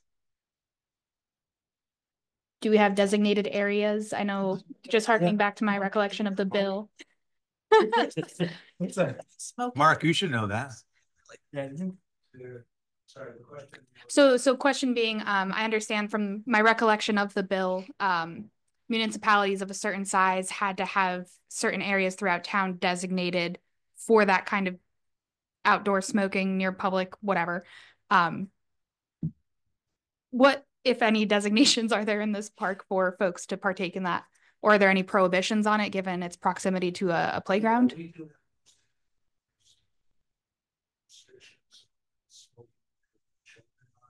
that in most of our playgrounds. We would have that also in this playground. Okay. And then I guess last question, that signage enforceability, what is being prohibited besides that from the skate park? Because right now I think there's a sign that says no bikes, but there's quite a number of bikes that use the. Yeah, that is a shared use. There is a sign no bikes, but we've been able to, the skaters and the bikers have been able to work together so that there aren't conflicting or the conflicts of use are minimized. Sure. And I would like to see that relationship continue. Thank you. Yeah, sure. So your berm on Fort Hill Road, how high is that berm? About 30 inches. 30 inches. And there's a stone wall. Does that go on top of the 30 inch? Nope, the stone wall's retaining that. It's retaining it. Basically just see the stone wall. Yeah. And how about the berm between the skate park and the playground? Here? Yes. So it's about, I'll say 30 inches of grade change from where we currently are. It won't necessarily feel like a berm from either side because there's skate ramps built on one side and then the play structures, we basically ramp up this earthen berm on that side. Sure. So it'll feel like it's just part of the natural grade that we're just going up and using it for the slides and things like that. That makes sense. Okay. What's the hours of operation from restrooms to skate park to basketball courts? Right now, the basketball court lights are probably around 9:30. Currently there's no existing bathroom there to support that. Across the street, at Aquatic Plains Park, the bathrooms are open all night long. Yeah. I'm not advocating for that, and we're trying to make changes. Sure. So that they lock at a certain time, and that is the plans for this particular bathroom. That would be I great. see that the bathrooms and the lights would be locking at about the same time, and I think the lighting is going to be set up similar to what was installed over at what will be the 6 pickleball courts and the hockey rink. Yeah. In that there's a light that will signal that the lights, there's a strobe on a post that will start to flash, letting people know that the overhead lights are about to shut off, and there's a button so that can continue if they're in the middle of play, but there will also be a time period where the lights will eventually go off. Okay. And that's the same on the skate park around 9:30? Yeah, I think, yeah, probably 9:30. Okay. That's all, Mr. Chair. Mike? Seems great, really does. What is the surface in the playground, Because I know that we had a problem with those things can get super hot.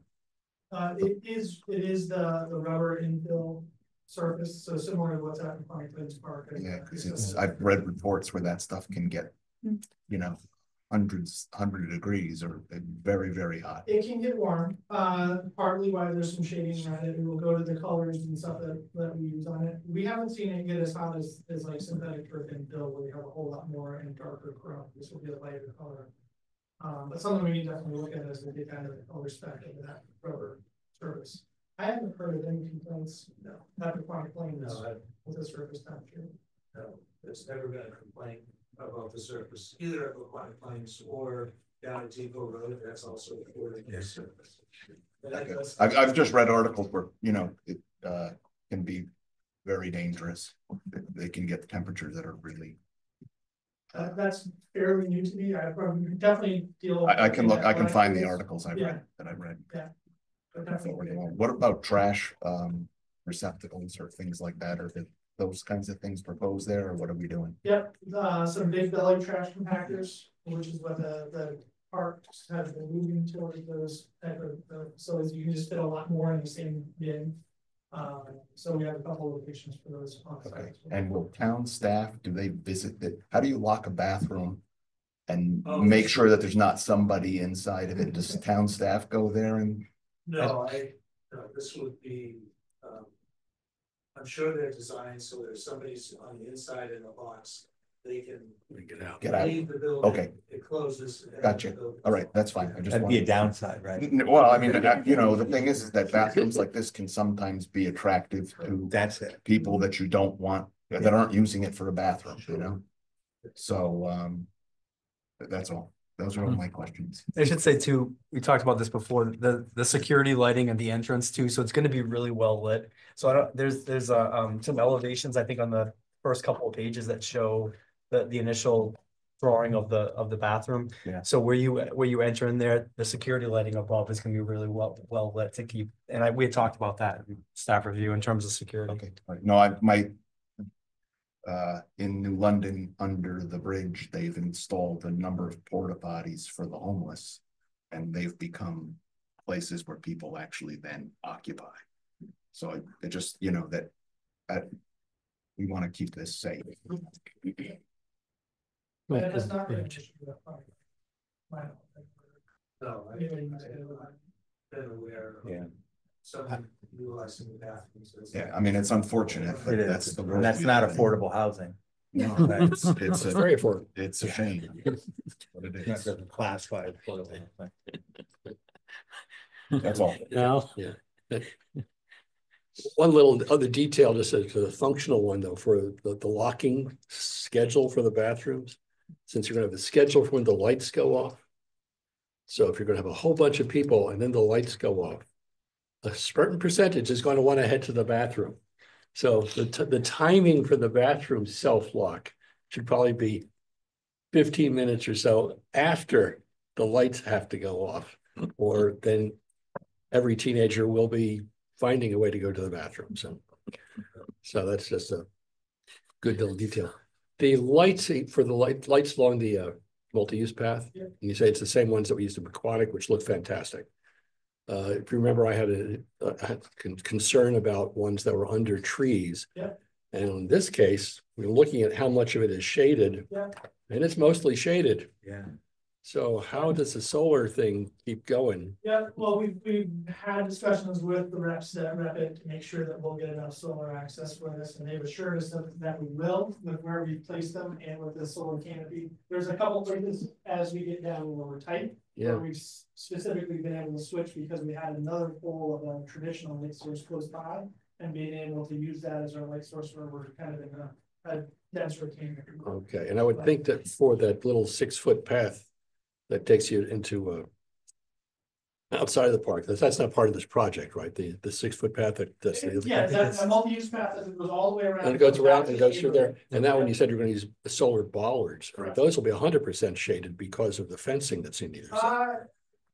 Disagree. Really? Yeah, I think, I mean, they're bollard. The fence isn't, there's one more solid fence, but it's again in that like 5-6 foot high range with all RGW 4 foot and solar access. We're not putting it on the side directly adjacent and under in the shade of the fence, we're putting it on the other side. On the other side, and you've already, as long as you've calculated that, because otherwise it looks like. Yeah. You get 1 year out of it. And it's surprisingly a little amount of light to go into that solar cell to power for the next day. Yeah, and we already have some rating on how long the batteries last on those, because that always seemed to be the weak point. I would agree it's weak point so far. They're holding out pretty well. Well, we got 1 year out of it so far, so. Yeah. Okay. But they're very easy to replace, both light, the fixture itself, and even the whole that matter. You know, and if you guys installed all of them, probably placed all the installation. So from an affordability perspective, it's the best. Oh yeah, as long as you can just pop in a new battery, I'm good. Yeah. All right, I love it. Is this the same master plan that we saw some time ago, and now you're just getting around to building it? Just getting around. Is that the idea? It is. I liked it then. It is the same master plan, effectively, right? I mean, we had to go through all sorts of different approvals. We're here probably for the 824. We're here for the zone changes. We're here for all of those different things. And yes, if you look at it this level, it looks exactly the same. Okay. There's a whole lot of ridiculously micro tweaks in there to get everything to work. How about signage? Signage, so again, we have the signage, basically the Sutton Park name on that stone wall. Okay. There, and then as we come into the skate park right here, this is a retaining wall that's up high. All right. You know, a couple of feet. And so we're taking that opportunity to put some wayfinding signage on that wall, basically just directional, like ball fields this way, skate park, crossroad tent this way. Okay. Not massive signage, but again, All right. taking that You need something differentiated from the school signs, because that's all it's at the entrance. That was our struggle, right? Is that we have those 2 other signs on this property to deal with. We wanted to be able to differentiate this where the sign currently is back here. Nobody ever associates that sign with this driveway or this facility. Right. Yeah. So trying to create enough improvements for the brand of park as well. Yeah. Is there any potential for, as you said, just a wayfinding sign? That's actually not a bad place to put something.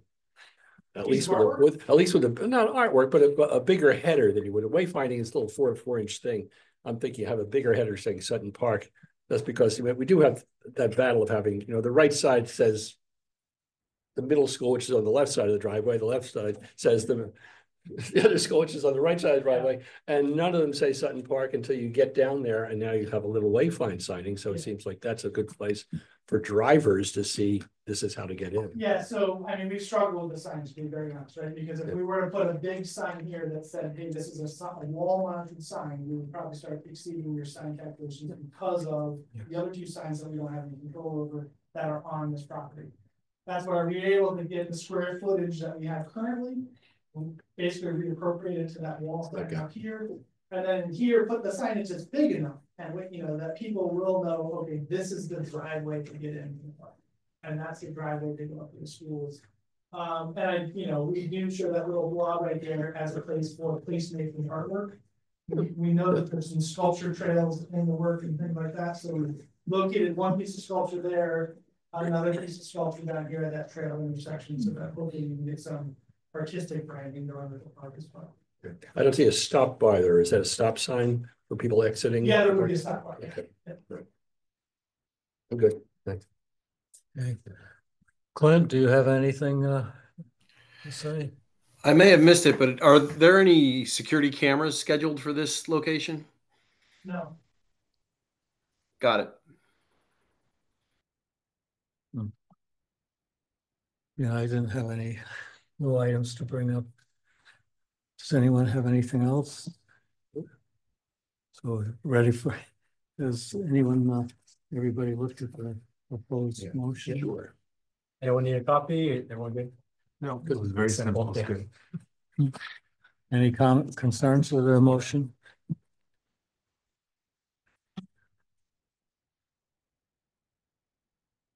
Okay, then I'll make a motion for Sutton Park redevelopment, 185 Fort Hill Road.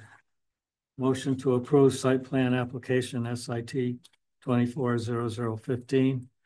Sutton Park redevelopment, 185 Fort Hill Road, to renovate and make site improvements to the public recreational facilities with the following conditions. One, any modification to this plan imposed by another federal, state, or local agency shall require additional review by town staff on the commission or the commission, whichever is appropriate. Two, technical items as raised by staff shall be addressed. Is there a second? Seconded. Moved and seconded. Any discussion on the motion? Hearing none, we'll vote on the motion for Sutton Park redevelopment. All those in favor say aye. Aye. Any opposed? Any abstentions? Motion is carried unanimously.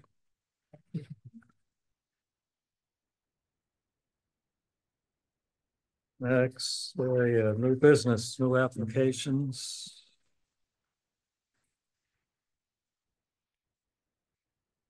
We've got,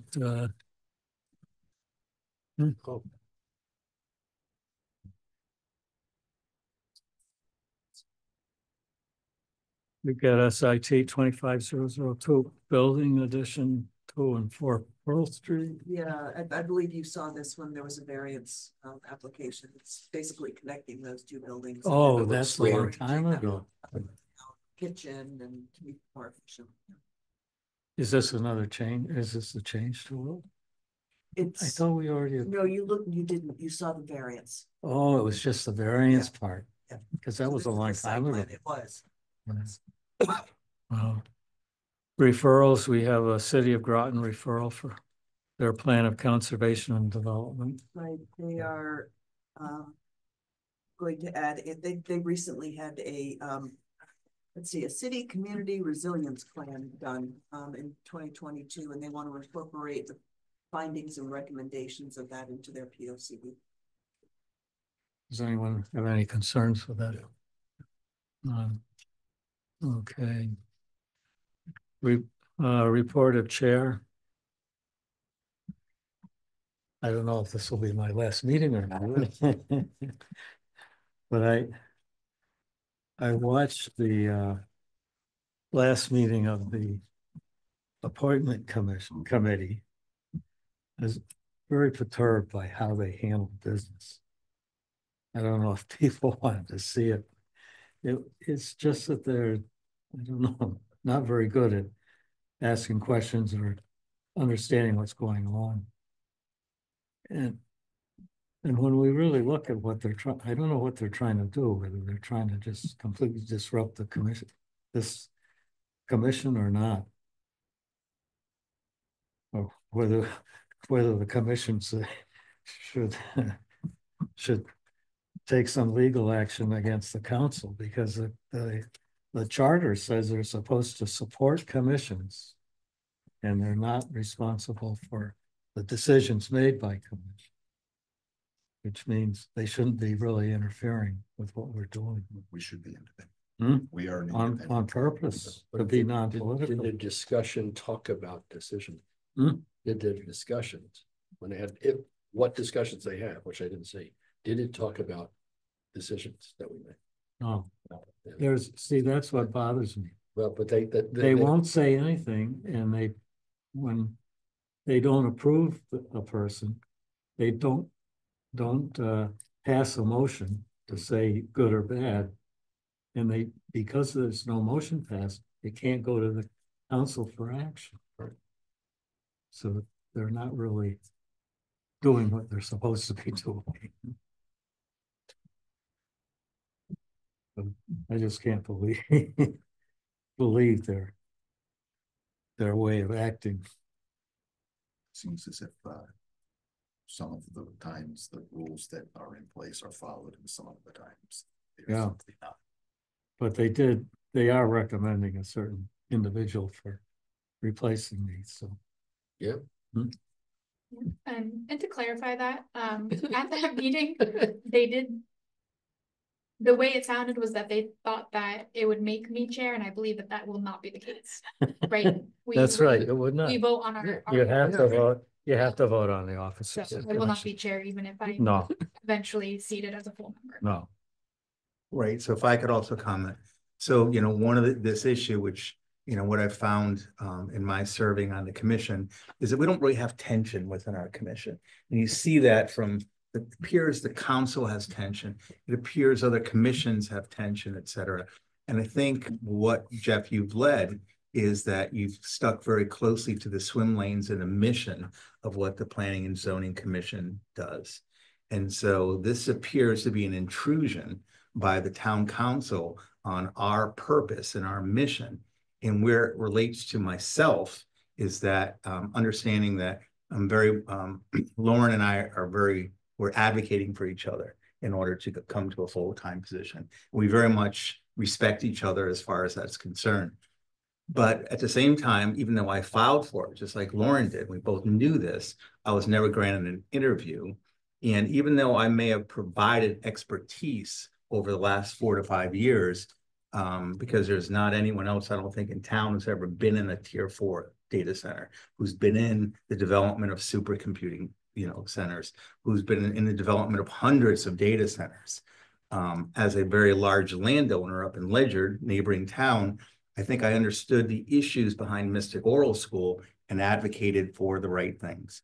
I think, the Noang Tower issue and my ability to see exactly how far transmitters are actually going now and finding alternate things that it wouldn't ruin the views within our Groton and Noang residents was very powerful. And where I'm focused on now, which is on planning and zoning analytics, aligning with the state analytics, is very positive for the town, but the town council and the committee didn't find that work enough for me to even get an interview.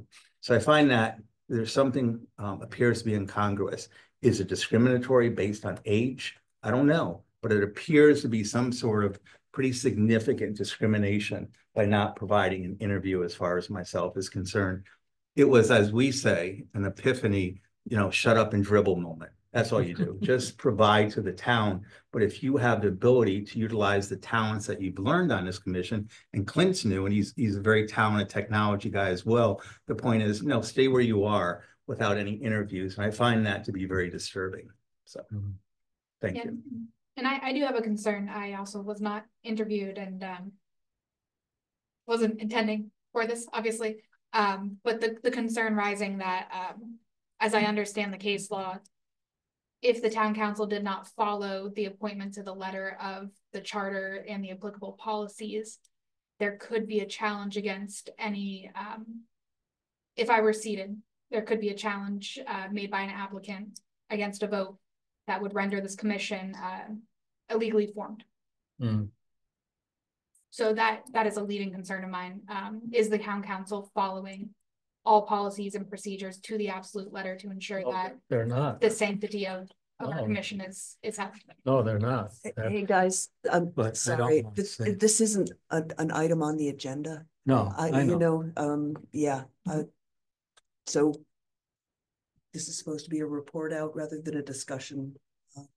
No, but I think it's good that people understood. know what's going on. Understood. And that committee also makes a statement at the very beginning. They do not interview people. Right. Mm. So if you want to place it on a future no, I just agenda, thought they ought to. Yep. They might want to go watch what's going on. Yep. And you can always talk to the council. That's all I had. Report of commission. Does anyone on the commission have anything? I have a few items that I'd like to bring up. The Triton Square sign on the building. There's a bit, the temporary sign. That's the one you're talking about. Yeah, it looks, it's the biggest thing I've ever seen in my whole life. It's very, very large. And it's made out of cloth and it's kind of like a bed sheet. Yep. Oh, really? So you can see it from the highway? Well, I mean, how could you not? It's. Well, I don't go down. No, you can see it when you come from the city, really. Or it's large. everybody who drives on I-95. It Yep. really, I would say it's giving Groton a black eye. Okay, I'll refer that to. And then the other thing that I want to bring up and perhaps add it to a future agenda if people here agree is that I think from my point of view, the CN zone, particularly the area like what we call Hamburger Hill, is not living up to I think that what it should be, which is a transition kind of place between residential and commercial. I have an issue with the number of car washes that we have in town. I've had a number of people ask me about that. 24-hour businesses, I don't think belong in that place. I don't know how we limit that, but maybe it's going over the list of allowable businesses and picking ones that aren't typically open 24 hours a day. We can put that on the agenda. Yeah, Review if we and could, see I would like to see really, you know, uses. Sure. I don't know, maybe Yeah. more special permits or something. Okay. But that's something I want to Yep. talk about. And then I just was wondering about, because Hal had mentioned the parking situation in Mystic, and I want, does the Mystic Art Association, I couldn't find that it did. Do they provide electric vehicle charging? I don't think so. I don't think they've. So when there's new development and they're required to have parking, how does that work? If you look at the EV section, it's a disturbance of more than 50% of that property. That's what kicks in the requirement. Well, for so EV. like say when the what was Not it, a change of two use, Water but Street it's or 3 Water disturbance. Street, what was the big one that went up? Three water. Yeah, so when 3 Water Street went up, or if a building like that went up again. So I guess my question is, and I don't need an answer right now, but how do they provide electric vehicle? And then is it provided at the 50% or is it provided at the full number? And then are those shared by everybody so that they just like have to have 2 EV stations and then everybody gets to use the same 2 EVs? I mean, 3 Water Street was developed and approved prior to EV regulations. Okay, Yeah. but yes. No, I realize that, but I was Came in just now, using that as absolutely. a starting point. They would disturbing the entire site. So yeah, they would certainly be subject to providing electric vehicle charging stations. And one other thing to mention, and something that we're starting to look into. From And the looks on your faces, I think you've had this conversation. Well, yeah, wait till you get this one. Ready for this one? So we've been looking at the flood regulations. You all know we've been looking at Mouse Island, and that kind of got us thinking more about flood regulations. One of the big challenges right now is that you think of downtown Mystic, and you think of infrastructure, and you think of EV chargers, and they do not make waterproof EV chargers. So the question is, and we're having a big struggle right now in terms of finding any community that is allowing EV chargers in the flood zone. So There's a conflict with our state law. Right. No, yeah, there's conflicts everywhere. Yeah, exactly. There's conflict everywhere. I mean, I'm wondering that could they be put on a ground fault interrupter circuit, GFCI or something like that? No, turn off if they got wet. Yeah, it doesn't work like that because it's all about how long it's. No, I mean, I've for. dealt with this in residential construction. So that's just another thing that goes into that whole conversation about that trigger for EV in downtown Mystic. There are a couple of things in the EV regulations that are not very clear. So I think we may want to tweak them a bit. We talked about that, right? The conflict between zoning and also the building requirements, for having a requirement for one of those being ADA compliant. So that really means for any development, it's a minimum of 2. One normal parking space and then one ADA. And it has an outside impact on smaller developments that hit that threshold, right? No, I mean, personally, I know I've seen like the building code where you get conflicts, right? You insulate a building so that it's so tight and then you have no air circulation. Right. And it's like, what do you do? Yeah. So anyway, I would just, maybe if you could stay tuned. I was thinking about it and it was like, anyway, that's it. CN zone, pipe and square sign. That's it. Thank you. Anybody have anything else?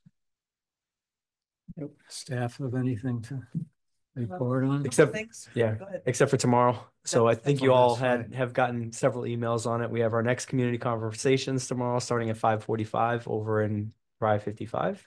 And it's all about hot topics. So what we just talked about, car washes and oil changes and gas stations. So that's going to be part of the conversation tomorrow night. So we have to find teachers that have car wash things on it. Thursday night is mandatory training for FOA. I emailed because I don't know if I can go personally, but I didn't hear back. She said, yeah, I did too. So she's going to send out the Zoom link the day before. Okay, all right, that's fine. I'm should come not out sure if I tomorrow, I can think make she it said. Right. physically or not. And it is going to be recorded. Mhm. So if And it's okay to everything watch falls it on the apart. recorded? But they didn't say that it met the requirement if you watch it being recorded. It should be very explicit, right? So the point is, it's a requirement, I believe, for us, right? But it wasn't explicit if you watch it after, whether that qualifies or not. Yeah, it's a town council requirement. It's not illegal, yeah. Well, I don't know. No, I it's don't know not the answer. illegal, it's a town council.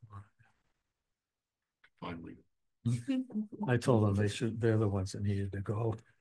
It wouldn't hurt us. Okay, I have one And other we thing. have- The CIP is ready to be reviewed, so we will send out a doodle poll for you guys to do a special meeting. To review the document. Sometime in February. and we have the CFPZA quarterly newsletter that was attached to the agenda. Yeah. I don't know if staff has any comments on that, or on that. Very straightforward. Does anyone have anything else? Yeah, could I make a request of staff? If it's not too much of a pain, when you make your digital agendas, is there any way we could hyperlink the pages where items start? Because what I find happening is, as I'm trying to get to page 158, my Adobe will crash. Oh, I crashed. It's- Yes. So, My so phone- there's sections on the left side of those PDFs that you can navigate to. I think Shannon creates those sections that you can get to agenda items. I get what you're saying. They were there. I don't know what kind of lift that would be. I don't know, we'll ask. This, Right, this like if I one- tapped on, but Yeah, if I but like, in the meantime, if you do open Go that on. packet on the left-hand bar, There's like you have section headers that you can Okay. click on. This one, they were all there. Yep. I'd never seen it before though, but whoever did it this time, they.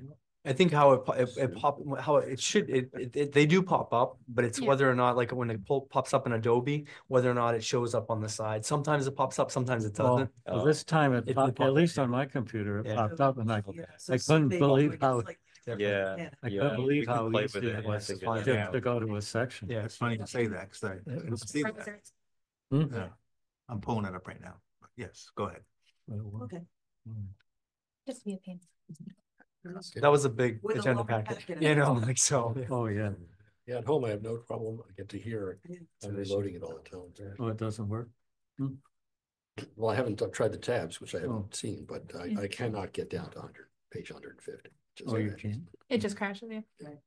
Well, I don't use my laptop for that. I use regular. Maybe computer. it's just Maybe the that bigger makes- maybe it's your too, cash. we Maybe could you should have try, invested more in Like cash. cutting back on either the resolution or the size, like compressing it. There Yeah. might be a solution there when we do have larger packets to do some Maybe some through work Dropbox, on yeah. the file itself Yeah. to make it so it doesn't crash your computer. Or even if it was separate files on the page, you can have just the agenda and then you have the whole package. But in big cases like this, if there was just multiple ones that we could click separately. Yeah. Yeah. Because there's some things I would like to print and I would love to have in front of me, and then other things Yeah. I'm not trying to. Okay, All right. we will work Sense. on it, and we can print things out for you if you want, so, A lot of paper. yeah. Yeah, it's Just let us It's know. just easy to half a use, ream of that's all. paper. I know. But I mean, great stuff, obviously. All right. You guys have to deal with it more than we do. Does anyone have anything else? If not, I'll entertain a motion for adjournment. So moved. Adjourn. And so is there a second? Second, One Second. second. just the germ. Thank you, everybody. Stay clear. For Masons where. I appreciate you being shorter than the Board of Ed meetings. That's saying a